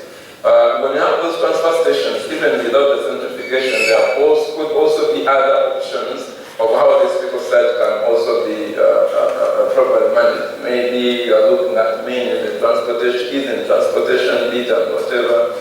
But the centrifugation, how it can fit into play here, is now having such kind of technologies at these transfer stations. And these technologies are going to work on the separation of the liquid and the solid stream. Now, if you find that this liquid and solid stream is being worked on, remember, there is a high proportion of water in fecal sludge. When you separate it from these transfer stations, you are going to find that subsequent transportation from the transfer station is going to be far much cheaper, because what is making transportation expensive is a lot of water. So here you're going to be working now with different streams. You can either work on the transportation of the liquid stream alone, either for some slums where we have sewers passing through, and the fecal sludge, like the leachate coming out of the centrifuge, is compatible with what we have in the sewers. It can lead to the treatment plants through the sewers. We have some slum areas, for example, when I read about slums in Kenya, some of the Kenya slums have sewers passing through there. So this could be easier after centrifugation. For our case, it's not so common here. You may find that we may need to transport the liquid part alone, maybe, and also, or we may need to work on the liquid part within the slums so that it can be used for the various other uses. You find in here, we can have micro treatments which can even qualify to be groundwater recharge. You can have filters that can be applied in there. I've read about a number of filters that have worked at slum level and have reduced the effluents in grey water to manageable disposal standards. Such kind of technologies can also be applied to find this centrate or the leachate part to also be treated through these kind of systems to manageable standards. And definitely the solid part, we have a lot of promotions of resource recovery going on. You find it easily fits into the bracket of resource recovery and into other kinds of products. And I also believe KCC is also looking at promotion of resource recovery from fecal sludge. For these micro treatment plants, I don't know whether you just proposed it or you have also studied the characteristics of fecal sludge in here. I want your team to be very careful about the fecal sludge that is good on the treatment, on the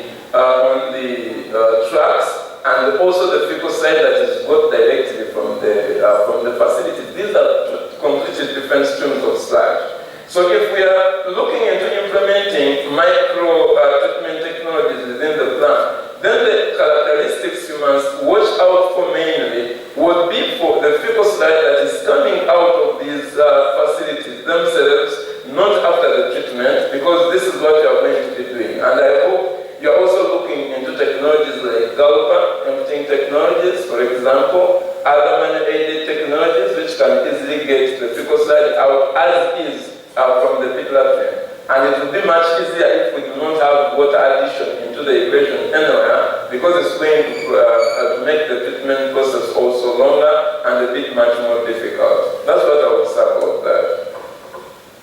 Thank you. One or two more. Some time back, we were promoting dry toilets. And between me and you and a few colleagues here, we know this failed terribly. And here we are talking about liquid-solid separation. And I was thinking probably the on-site technology itself could be a solution. What is your comment? My comment on this, actually, if we go back to why these technologies failed, was mainly changing practices. People are so hesitant in changing in their practices. You'll find that this in on-site where you have separation just from within the pits, it entails a lot. One has to be careful, later have to add this, then it finds now like our community, my community where I'm a Muslim, you have to wash after defecation. It becomes a problem because also water is going to be added where it's not supposed to be, added. Now this came with changes in practices, and this is why it became quite a challenge because of changes in practices. But this case of dewatering is the common practices are maintained, that people which they are used to. You go into the facility, do whatever you want at once, and then leave. And now here, these technologies will be working after later on when these facilities get full. So there is a very big difference that these may not do not depend on what the on-site separation are dependent on. Thank you. One last one. I think Professor already talked about it. The modeling was very interesting, but I also got confused a bit on the optimization, especially of rotation speed. You are looking at rotation speed and time, I think. Yeah, the interaction of those in your models and results, for me, were a bit unclear. Maybe you can just make a comment. In the report, I tried to do quite much on the interactions, and you could find, if you look at the second order regression model, it has that bit of interacting two factors that go. And you find even in this work, I tried much to do that, interact the two different factors. If you look at time and speed and volume, and so that was clearly brought out. This became easier also because also the GMP software that was being used would be able to do this actually very well. You could start from the design of the experiments using the software, and this could work so well with this kind of interactions. I was able to develop them, and they are documented well in the report. Thank you so much. I thank you. Thank you very much for that interaction. That's the way we go to Professor Jackson of Makerere. I'm always been thinking that's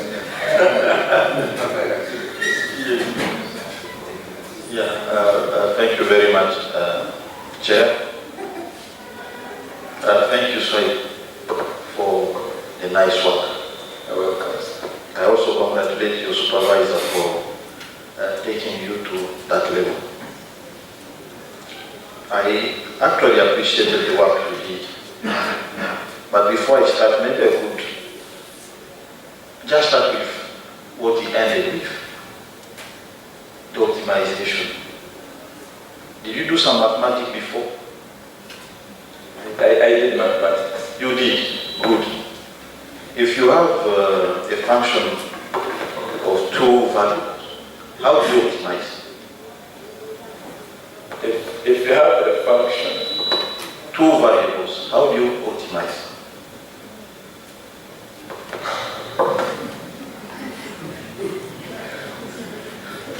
If you have a function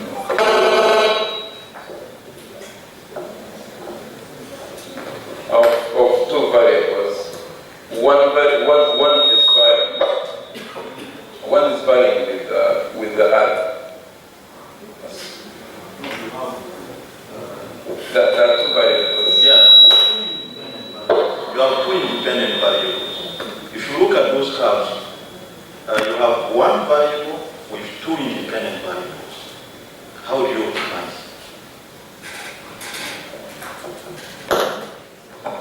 It's a bit tricky question. Well, that's fine. What you do was also fine, though you are actually looking at partial contributions. You never did optimization using the 2.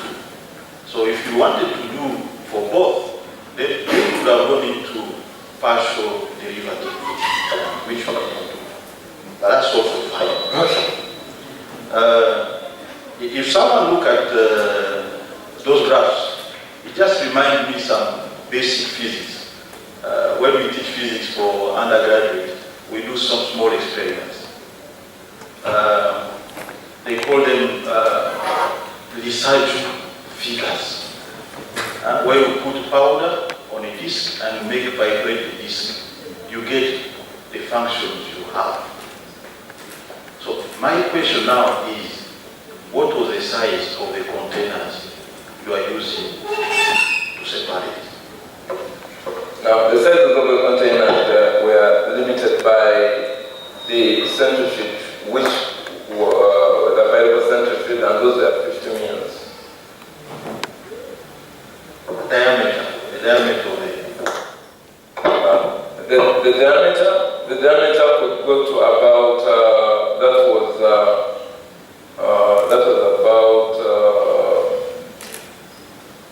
about 2 centimeters. 2 centimeters, I think it's acceptable. If it was beyond 2 centimeters, around 5 centimeters, then I would have asked another question. So let me start with the simplest. I ended with what he started. He ended with. I started with what he ended with. Let me start now. But the sequence of questions I had planned before. Number 1 is what the challenge I asked you about the size, the 22 and 10. Yes, I've not yet asked. My question is, do you mean you couldn't count the number of pit latrines? You couldn't? I could not. You couldn't? Yeah, I couldn't. Even with simple technology. That's so many. In slums? Yes. Applying technology could be okay, but Why do you do remote sensing? Why do you do remote sensing? And here in technology we have the Center for Remote Sensing for the whole university. So you mean you couldn't count them? My focus was not. Okay. But if I focused, I think I would have. Yeah, you could have counted them. Yeah. And that's where collaboration is very important. If you feel like you can't manage, ask your neighbor, assist you to do so. Actually, Professor, what you're talking about, that would yield another interesting study. Yeah. I think it will be discussed later. It's something that we did not think about doing or something we did not think about doing. But I could use another interesting study, which is so important even to KCC. I don't know whether they know the facility plan. My neighbor is telling me that they did it before. Hey, that's interesting. And that can also take me to this, just an observation, because I've realized we don't have the reference, the coordinates for the pit light training you visited. And that would have been very important for the next study. The other thing I wanted to ask, how many MSc students were attached to your study? Zero. Zero. So we have lost an opportunity of generating more knowledge. If we had at least one or two MScs, they could have learned alongside with you and could have generated a lot of knowledge in this.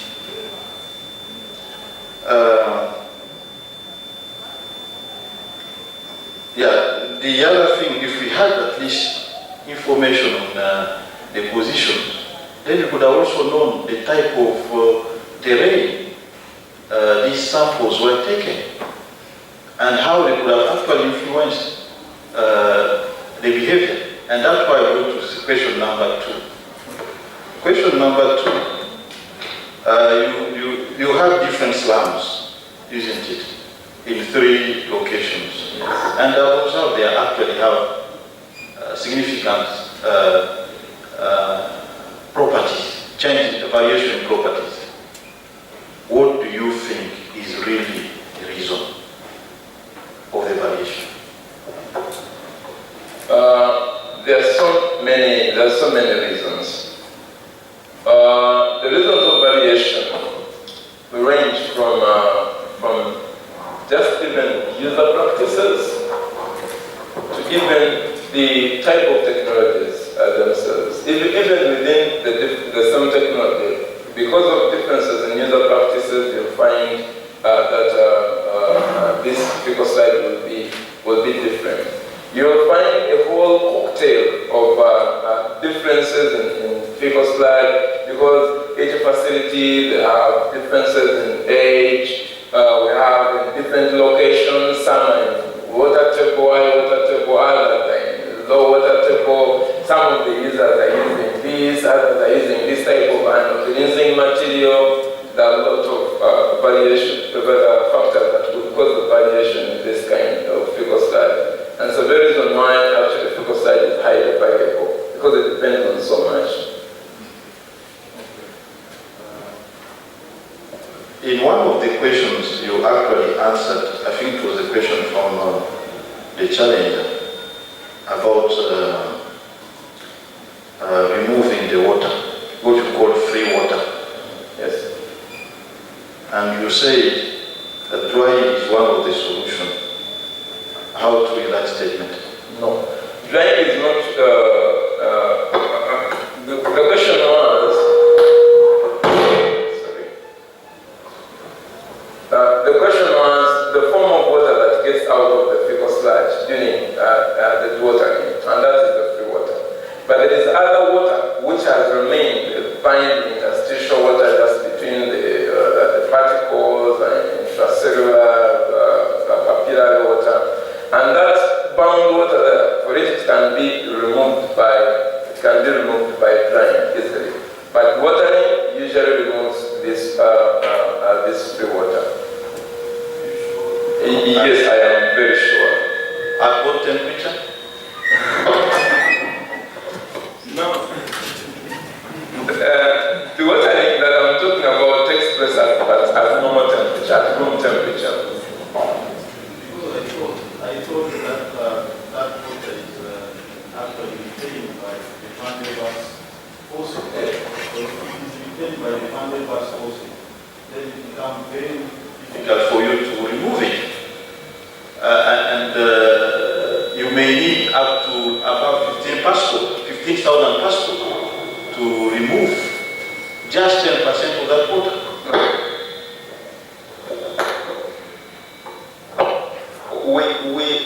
We have had people start drying on the drying beds even over 90% total surface dryness.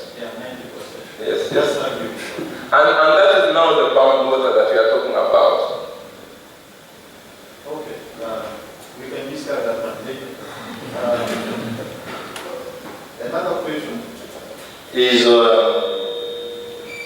the correlation between the texture, and particularly sand here, with, is it the amount of water? You had sand and I thought it was solid. With water which remains. Yes, sand. And my question was, what's really the explanation here? Why do you have that correlation? Now, the sun, if you look at the nature of sun, when it's mixed with the matrix of this sludge, you'll be able to realize that it creates channels within the sludge itself. It creates channels within the sludge, and these channels can allow water to freely get out of the fecal sludge. And this is why when the sand content is higher, you find that more water gets out of the fecal sludge. But in my recommendation, I was not recommending adding sand or increasing the proportion of sand for reasons of sand being a problem when it comes to resource recovery. And nowadays we are not talking about things to dispose, we are looking at recycling. So this is why now I took the other channel of changing the structure so that we can be able to get the water out by using physical conditioners. You also talk about the structure of the sludge. What do you mean, structure? Now, the structure. The structure now, I'm looking at that matrix of the colloidal matrix of the sludge. You estimate the required amount of sand which could actually uplift the property of the line system to that one of unlined system. That would be something interesting to do, but I did not do it. To look at in your presentation, I was when you wrote sustainability is a function of, I've never seen that one in mathematics anywhere. F of adequate, FSM. So if I want to write it properly, what should I do?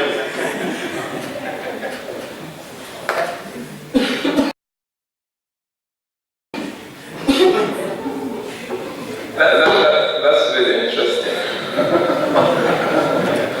Yeah, it's I would say it's part of what is required to have adequate ecosystem management. It's interesting. Page 53, you wrote R square is equal to minus 0.75. What does it mean? 53. You don't even need to think. Don't even go there. I want you to tell me what does it mean. Yes, come again. You wrote R square is equal to minus 0.75. Minus 0.75. Yes, that correlation is that's a strong correlation. No, that means R. No R square. R square can't be negative. Oh yeah.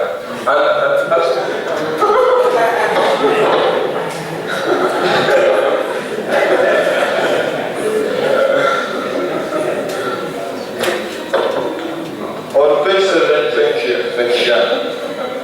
When you are doing the experiment, I like it.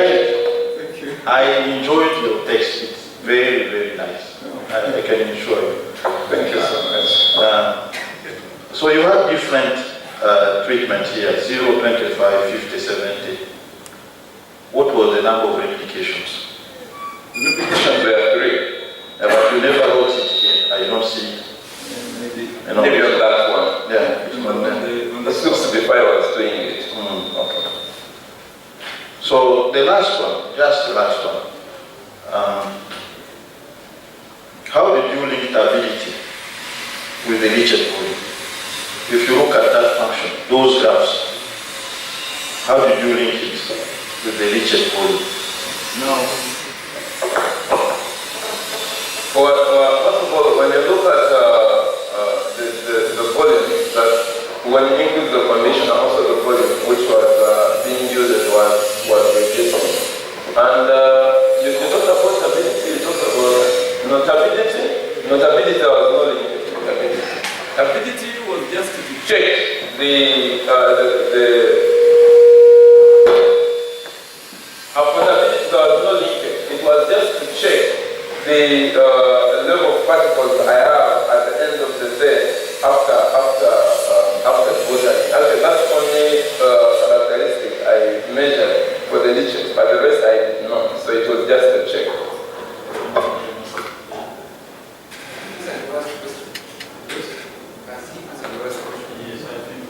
Thank you so much.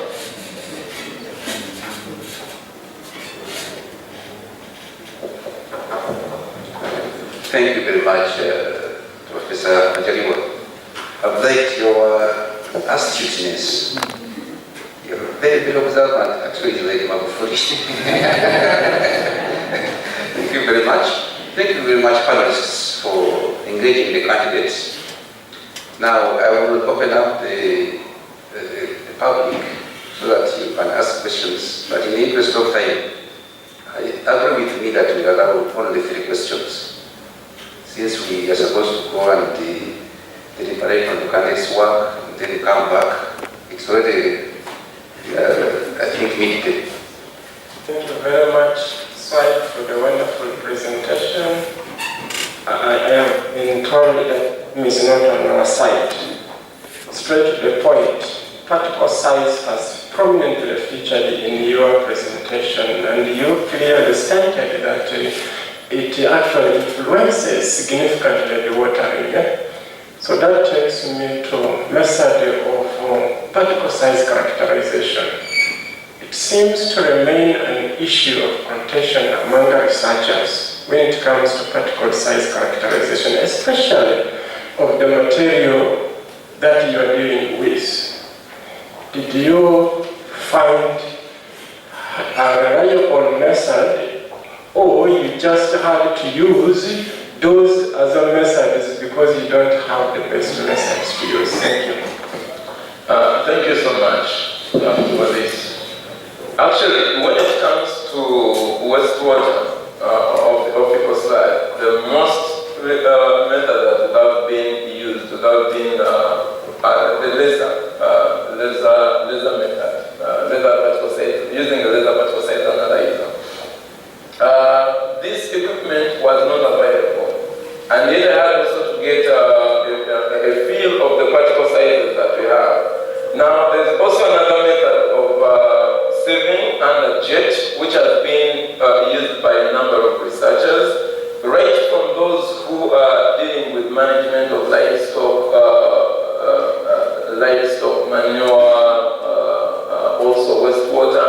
They've used the method of sieving and the water jet, and this is what I applied. And we try to have a lot of controls in here, looking at the sample divided into many different parts, and again I was coming to a consistent figure. So I used wet sieving and the water jet.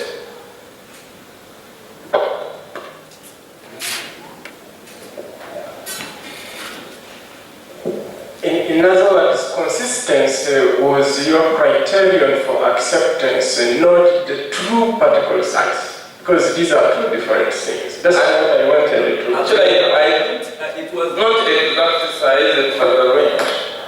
I used the ranges.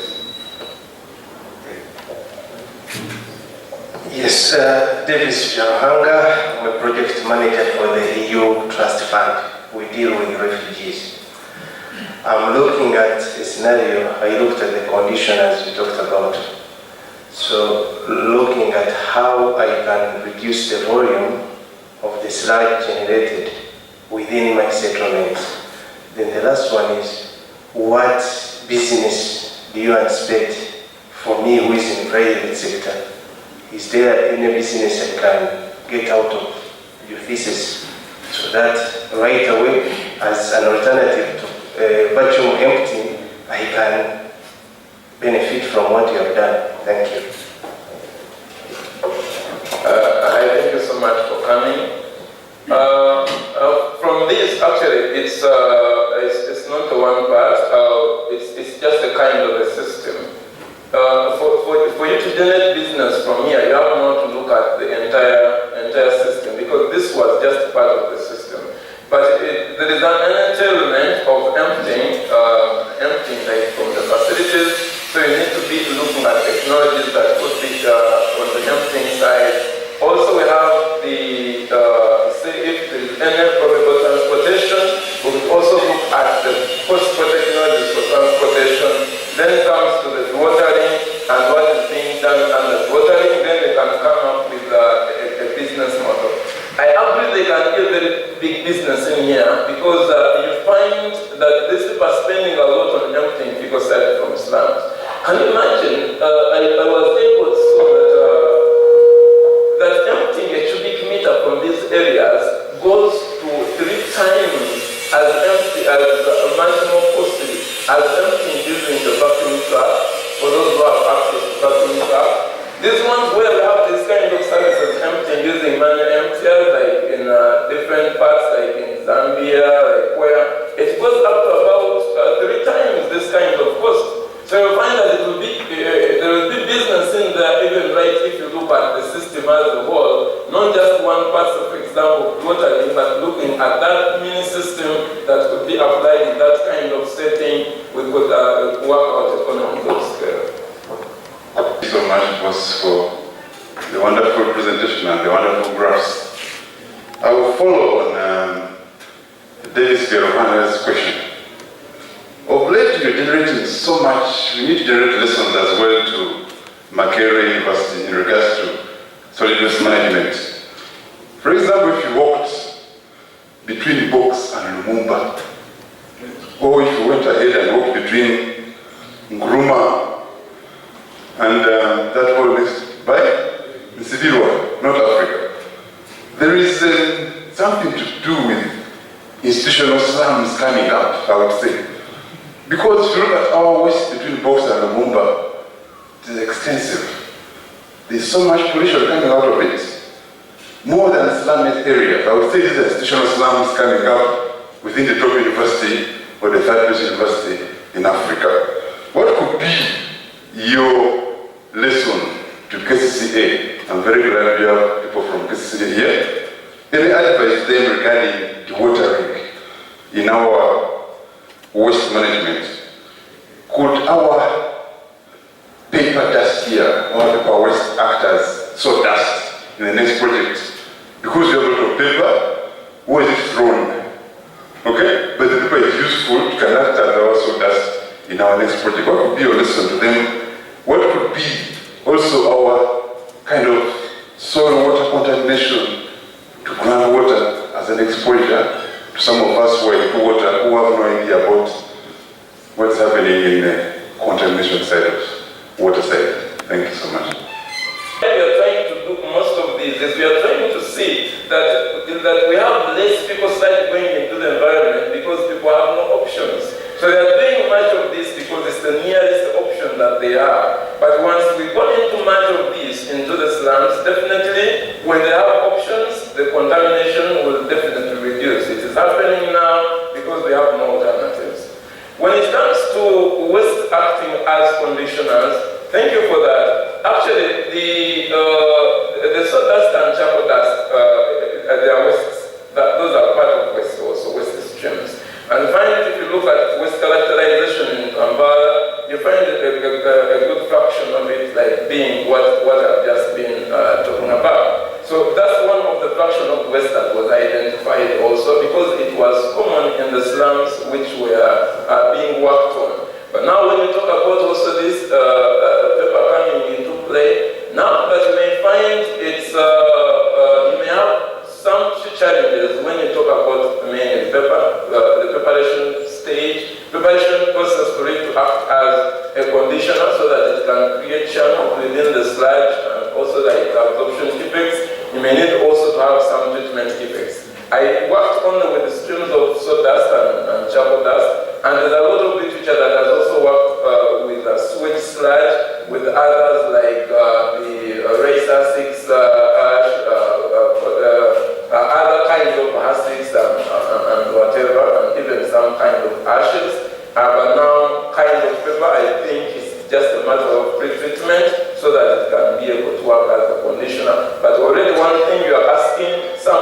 conditioners are part of the waste streams. They have had. Okay, thank you very much. Thank you very much, Swaib. First, for the excellent write-up, I think it was a good thesis. And two, for systematically taking us through your work. I think it has been a very, very smooth presentation. So thank you very much.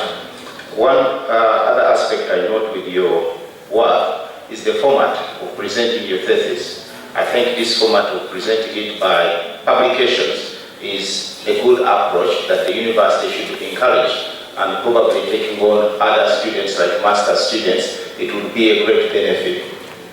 I have not questions, but 2 points for your information. One, centrifugation is not restricted to removal of only free water. It also helps in the removal of bound water, subject to the force you are using. So the key force of your centrifuge is a key factor in how much water you're going to remove, because depending on the force you are applying, you are having that squeezing on the solid cake. So how much you can squeeze will help you remove some of the bound water. Two, it helps in the rupture of the sludge itself. Even if you have cells, you have the cells, the force, the walls. Depending on how much force you are adding, you're going to cause that rupture, and it helps you further in the dewatering ability. The other aspect of information is on the vacuum trucks, the use of vacuum technology in emptying. You have been saying that we always have to add water. That is not true. We don't always have to add water. It is only in the case of here, probably the trucks that we have, that the vacuum they are using is very small. Elsewhere, there is already vacuum trucks which can remove small boulders, and I'm talking of solid boulders of soil and rocks to the size of my head. So, and the size of these trucks is the same size of the cesspool emptiers. So you can revise that and say that the current technology we have, or the current trucks that we have, need addition of water. But it's not true that necessarily you always have to add water.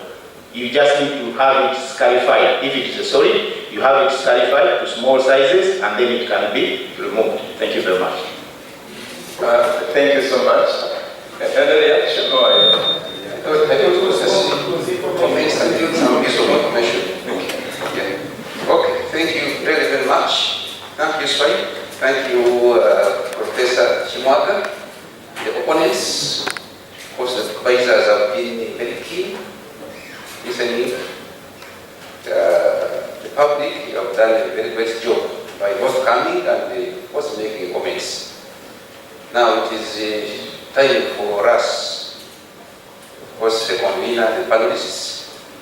Of course, we invite the supervisors and the opponents to come and enrich the process of deliberation on our impression from what we read, what we have heard from the candidates, and how he has reacted to the questions, and come up with a decision, whether it is aye or nay.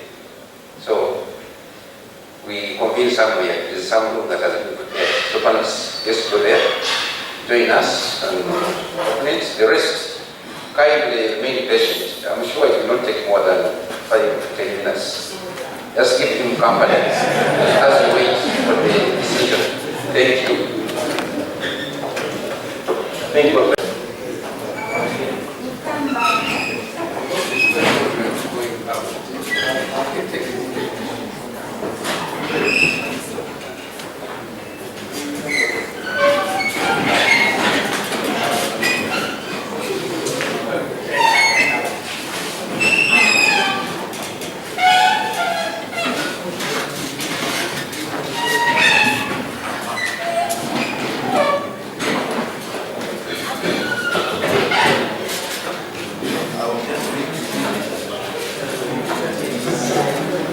Ladies and gentlemen,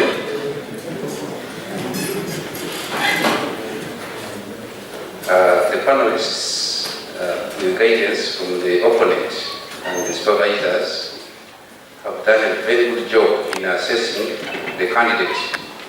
We have deliberated on the whole process based on the reports that were given to the panelists to read, the presentation that was made by the candidate, and how we responded to the questions. Okay?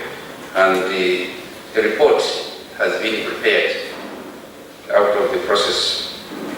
So, of course, the date today is 3rd July 2017, and our candidate is Swaib SEMIYAGA, who has been pursuing a doctor of philosophy with the title that he projected. And we observed that the thesis that he submitted was composed of chapters as stand-alone papers. And the assessment has been that the candidate's knowledge of the subject from the observation that we have made was very good. The presentation skills were superb. Actually, we had to follow what term to use. So we advised that the better term than excellent is superb. That was in agreement with the proclamation by the opponent. You remember he said, wow. So the way the candidate was responding to questions, according to the perception of the panelists, was very good, because the candidate was very clear, as I noted when I was here. He was honest.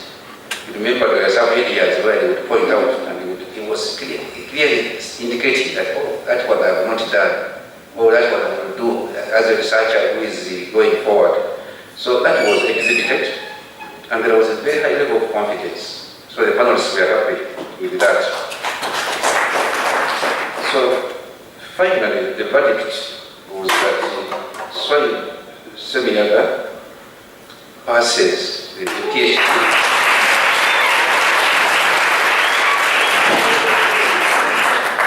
However, there are some minor corrections that he needs to do that we have observed. Of course, we have reports from examiners. We have examiner, we took internal examiners, and the Secretariat has been noting the areas that we have pointed out. So those you have to attend to. And the panels felt that if you can use up to 1 month, you 2 hours is also within a month. So if you can use 2 hours to attend to them, why not? So we are giving you 2 hours to the satisfaction of your supervisors. So in this case, you are supposed to prepare a compliance table, indicating the issue that has been pointed out, how you have responded. So this table should be signed by you and your supervisors. So they were so much impressed, and they indicated that as long as those areas have been attended to, then it will be a free bird. So once again, join me to congratulate now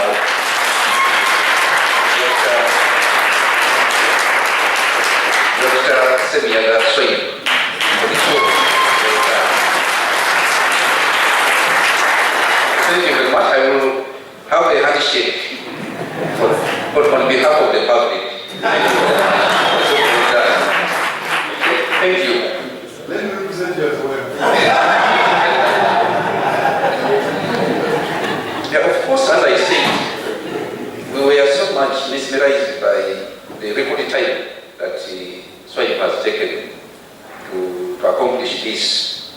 And we thought that one of the supervisors should come and share with us some of the experiences, because we have master's students here, we have some PhDs, prospective people who are going to defend. I can see my brother Hilary Bakamwesiga is soon defending. We have Nakagiri Anna and others. So where is the secret behind this marathon race through PhD research, which is not simple? So let me request Professor Hansime to come and say a few words. Professor. Thank you, Dean Chairperson. Swaib, it was in 1999 that I was in the same seat as you. But the only difference is that my girlfriend then, who is my wife now, came in later. So if she called me when I was presenting and then she sneaked in and sat.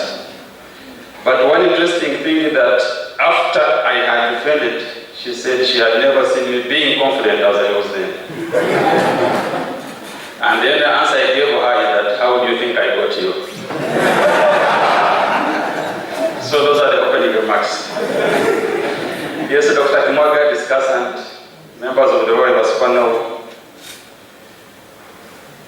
co-publisher, that is the wife of Swaib, supervisors, members of the project, invited guests, ladies and gentlemen. Swaib, I remember we got to you after one student had dropped out. And then we spent about a month trying to concretize your topic. I remember you coming to my office. For some of you who don't know me, I'm in the Department of Environmental Management. My door is always open. So I had a soft knock. Swaib comes in. I look at the guy. It's as if I was an army officer. Now the worry was, is this guy going to finish? But of course I know some psychology. I knew something wrong might have happened. But what had happened is that we had spent about 2-3 weeks trying to concretize his topic. Whether he should design something to deal with this sludging or something else. But we had had a chat and then he had wanted to confirm, see whether what we have discussed was true. So he sat down. I looked at the guy as if he was panicking. But I said, no, just relax, relax. So we chatted a bit. But I remember when I was getting out of my office, he said, thank you very much. I don't know what I did, but I remember he thanked. But I think precisely what I told him was that actually PhD is not difficult. What you need, all the discussions we have gone through, that is part and parcel of the PhD. And to my colleagues who are supervisors, this is a tricky situation whereby the project is based in the College of Agriculture and Environmental Sciences, but the student is where? Engineering. So that's how we work. I had the project, but I knew the right candidates were where? In technology. So that one takes me to supervisors. I will come back to you, Swaib. So, as someone put it, it's nice to be open. So we are open.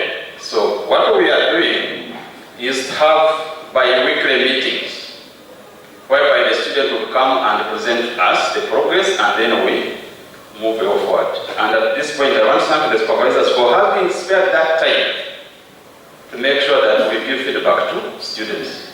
We reached a point where we gave ourselves a deadline that if a student gives us, we had actually put within 7 days to respond, but we said we can even respond within 3 days. So that has a multiplier effect in that in addition to ourselves being motivated, it would also motivate the student. And I thank you very much. And at this juncture, I would like to introduce Makerere, whom you already know, Robin Apravako, J.D. Tumuyewe, and Charles Nwaga. Those are members of the Bill Gates project that the website was. Now, if I go back to Swaib, there is one thing I did do as a PhD, but because of supervising several students, I said, let us try it out in this particular project. This is what we call a dummy paper. Why would we call it dummy? It's there as a paper, but you can't validate the contents in the paper. So in other words, you have seen these phones when you go to mobile phones. When you say I want that one, they say, no, that one is fake. So that's what we do. So how do we do it? You have written your proposal. You have 3-4 objectives. So we say translate those objectives into publishable papers. So how do you do it? The objective is clear. You translate into methods and even fake results. In that you have not yet collected results, but you are saying, for example, if I carry out a correlation, how will it look like?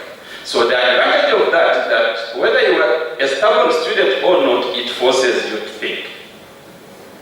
And why it works is that by the time you drop into the field, you have already got a feeling of what it is that you should do. So that term paper has an introduction, even at times it has the theoretical publishers, the authors, and also the journal we are editing. So you write the introduction, materials and methods, which by then we think are a bit clear because they're in your proposal. What you need is to modify them as you start. Okay. And then the results, as I said earlier, these are the things you are saying. If I get my data well, this is what I'm likely to get. So the advantage of that one is that it forces you to think, even the supervisors. So when you come up with that diamond paper, we review it, not that you go with it, no. It's reviewed, and even we will give you comment, we say this is possible or not possible. So at this juncture, I want to thank Swaib for having mastered that technique. Then also what we had, something we take for granted. I usually make fun when I'm teaching my students. How many of you have written a letter? I tell students, these days they SMS to their boyfriends and girlfriends, but the message I convey to them is very simple. If you write to your partner, he or she does not understand the message, then you are at risk. If you are presenting your observations for the first time, chances are that if someone comes and adds an extra point, then you are out of the business and you start crying that she has rejected me or he has. It's because you have not communicated well. So how do we do it scientifically? Which Swaib mastered also. Please make sure that whatever you write is understandable to you. If you can't understand it, then don't expect someone else to do what to understand it for you. So that's the same approach we use it. I remember one time, Swaib called me a workaholic. I was in my office on Saturday reading one of his papers. I was taking off and I reached the point, actually, I put a note, I said, Swaib, I'm very happy. So we had reviewed several times, but we reached the point where I felt that the paper had reached a certain level, and I couldn't hide it. I wrote it on his draft. They make fun that I used 2 pens, a blue one hand. I see Anna laughing. And of course, nobody knows me, she said that I don't like computers. No. When a student is far away, of course I type. But if I know a student is within the reach, I try to write as much as possible. So even if I am not there, you can actually read and understand. So the blue one, those are the normal comments. Then the black ones is where I pushed in front and come backwards and then find that conflicting. So I see Felix laughing also. He is a new student. So that's how we do. But why do we do this? We would want as much as possible the student to be facilitated in whatever he or she does, such that the comment you make is clear to him or her, even if you are not there. That one also brings me the point now to, yeah, so Swaib, you mastered that very well. And my request is very simple. Please, pass over these skills. I'm already sending students to you. And what I want from you is, please tell students, when did you start and why are you here now? Those are the things we take for granted. Because for me, if I talk now, I am talking from experience. But Swaib has fresh experience. I usually encourage my students to know me. I usually send them to fellow students, because that is peer-to-peer learning. So Swaib, my request is very simple. I have already sent you Felix, Najib, I'm about to send you. But the idea is, please share your experience, even when you are teaching. And this one, what I would want you to do now, when you start entering class, please don't start saying that I'm Dr. Swaib SEMIYAGA. No. The students will know. But you can also actually make them aware that you have a PhD by telling them lies that I have a nickname, which is a PhD. In other words, don't refuse students manuscripts or marking because they have not put Dr. Who. Yeah. That one deters the learning process. But if the students know that you are more or less the same, the learning becomes very the way you come to my office anytime you want. That should be the policy. Then for my colleagues on the project, thank you very much. So this was the project of Sub-Saharan Africa and Southeast Asia. We had 20 PhD students, and of course we should have frequent meetings. but I must say it is consistent. Among those 20 PhD students, I think about 8 have finished, but none of them have published all their chapters in peer-reviewed journals. So Swaib, you are not making us proud. You are making Makerere proud, but also the project proud. Because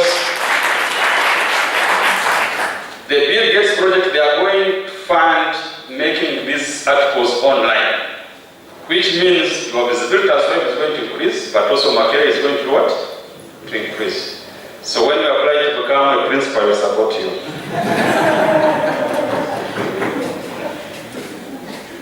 And of course, something I want to talk about is the publications, the 4 of them. I remember at one time we were discussing our biweekly meetings. My colleagues will tell you we actually didn't know that Swaib's wife had given birth. Very strange. He did, and he continued working as if things were very, which is a very unique character. But at that juncture, I want to thank, of course, we men, people say that for every successful man is what? Yes, and I think this is a point, but the point I wanted to make on this one, I was actually telling everybody that we should become Muslims. In terms of academics, why? Whenever Swaib, I think, would wake up to pray, he would not do anything else apart from academics. And he used his time very, that discipline. In the morning, 1 o'clock in the evening, that type of, I think it's very good for having that self-discipline, and I witnessed it here. Then for the students who are here, including mine,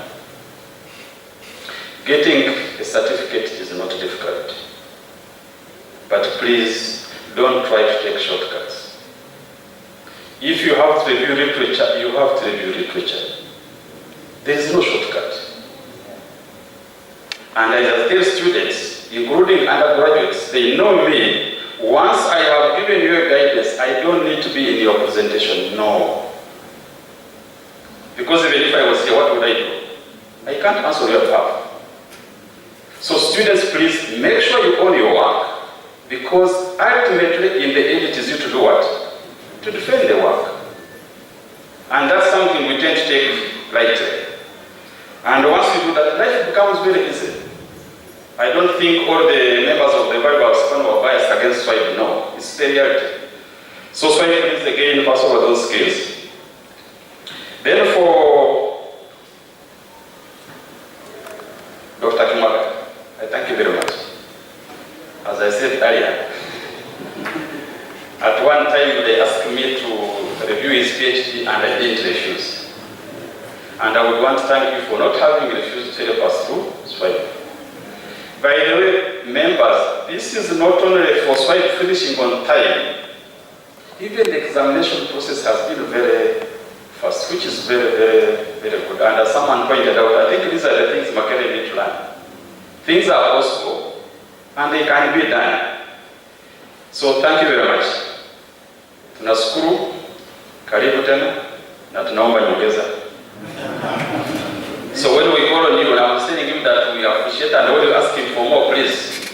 But the good thing that you are not everybody from the dean up to, so, yeah. But also to this, we are not looking for examiners who are friends, no. We are looking for examiners who can even do the work. And thank you for having done that. And then for members who came here, thank you very much. And when I'm giving a lecture or whatever it is, whether there is His Excellency, I don't want people to go when they are not happy. What you have done is very great. One guy was preaching. He preached, someone has just gone up. I've seen him. So people went out one by one, and one guy remained in the corner. Then this guy who was preaching went to him and said, "You are a very good friend of mine. Everybody has gone out, but for you have remained." The guy said, "I have the key to the church." So thank you very much. And I think maybe the dean will announce, I think he has prepared something for you. So please, let's keep in touch and continue collaborating. My voice to you was thanking the public for the resilience, because we've been here since 9. The first person came in at 9 and it is almost 1 now. So thank you very, very much for the resilience over the 4 hours. The school organized the lunch for you. The assistant registrar was going around giving you a coupon. So you just cross over to the other room and get lunch. You just present the coupon, then you take whatever you want. I'm told the guy was sitting there, I whispered to Swaib, that please, do you have a word to the public? I think he was very nervous. He said, I'm extremely happy. I don't think that I can even say anything. That's what you told him, isn't it? But it seems to be demanding that you say something. And if we are to cover what the majority want, we have nothing to do but to request you to come and say something. Thank you so much. I had feared to say anything simply because of the long hours of talking. I thought I'd said a lot. But I would again say something as the audience have demanded. I want to first of all thank everyone so much. For sure, I don't know how I can say this. Being here on a Monday morning, from morning up to over 1, we have not yet eaten anything. It's really commendable. This is so much love for me. And what I've achieved. I want to thank you so much for that. I want to thank the opponent. I think I've got a reason to do why they're given the name opponent. If I did not know that it was real, but their real sin is an opponent. I want to thank the opponent and the panelists for the engagement. I've answered questions to an extent that I've even got headache. Thank you so much for that engagement. I would like to say something just really small about this journey. It's not been simple at all on my side. I don't know, maybe some others could find it a bit simple, but it has not been simple at all. I want to really thank so much the doctoral team that I've been working with and my supervisors. They've really been comforting me a lot. You know, sometimes the truth is you reach a time and you're like, but who told me that I must have a PhD? I want to tell you this. The truth is, these moments in time have come to me. I said, but if I did this PhD, what will happen to me if I don't do it? Now I start consoling myself. So many people that have no PhDs, they have not died, they are still living. Can I be able to live this thing? It's becoming too tough. And those moments have always come into my life, and it has been really tricky. And I remember this PhD has been not clear, right, even from the start. I want even to comfort other colleagues of mine who are going to do PhD and those who will do a PhD. Things may not even be clear till close to the end. The only trick is just to keep being on. I thank my supervisors who have kept pushing me to still insist on whenever I have challenges, they could comfort me, but things have not been easy. The truth is, I will have to say, I started this PhD close to 3 years ago. But if you look at my publication, those who will be able to look at the publications I've done, even my thesis, and those who have reviewed, will be able to see that all the 3 papers, from the review paper which was published in 2015, the other 3 papers all have a publication date of 2017. That implies that something just clicked just out of the blue after some time. But before things were not again very clear. I hung on until last year things started to be a bit clear. I did the PhD marathon, and then I was able to publish this paper. I want to thank you so much for making me to stay on, even when I used to feel low in most of the times. I won't be able to say so much because of time. I want to thank everyone for again for making it to this. Thank you for making me talk when I didn't want.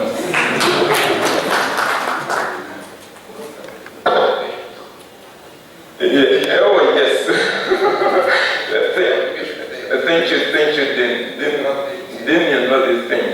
My wife really, as I said, this has been so instrumental in this. I've had a number of colleagues, actually, if you don't know, I've been also in a network of other PhD students even out there. They share their experiences, they talk about some kind of this. I've been reading about this, and also it has been giving me comfort that what I'm going through is I'm not alone. Also some other colleagues of mine are going through the same. I've had many commenting, and one of the reasons I've been giving are their wives. Actually, many do not complete PhDs because of their wives. But my wife is a bit special in this kind of equation. She has been there. She has been there. She has been encouraging me. What I'm saying is not a lie. She always even, we've had professors talked about bi-weekly meetings. You reach a week and you're like, I've been working for all the 2 weeks, but what am I going to say in this meeting? Things are not coming out. My wife is like, you have a meeting tomorrow, you are here sleeping, wake up, what are you going to tell your professors? Wake up now. That kind of motivation has really pushed me to go ahead. And I think I've not got much problems because of that. It could be a factor that I cannot live out that has made me to also complete PhD in a very timely fashion. I want to thank you so much. Thank you.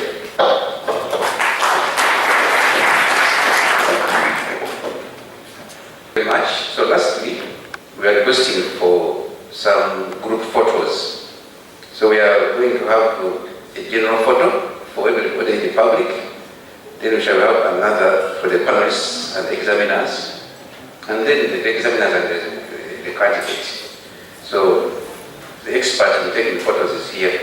We take them from outside or inside. Okay, so we go outside, we take the photos, after which we just cross over the restaurant and have a bite. Thank you very much.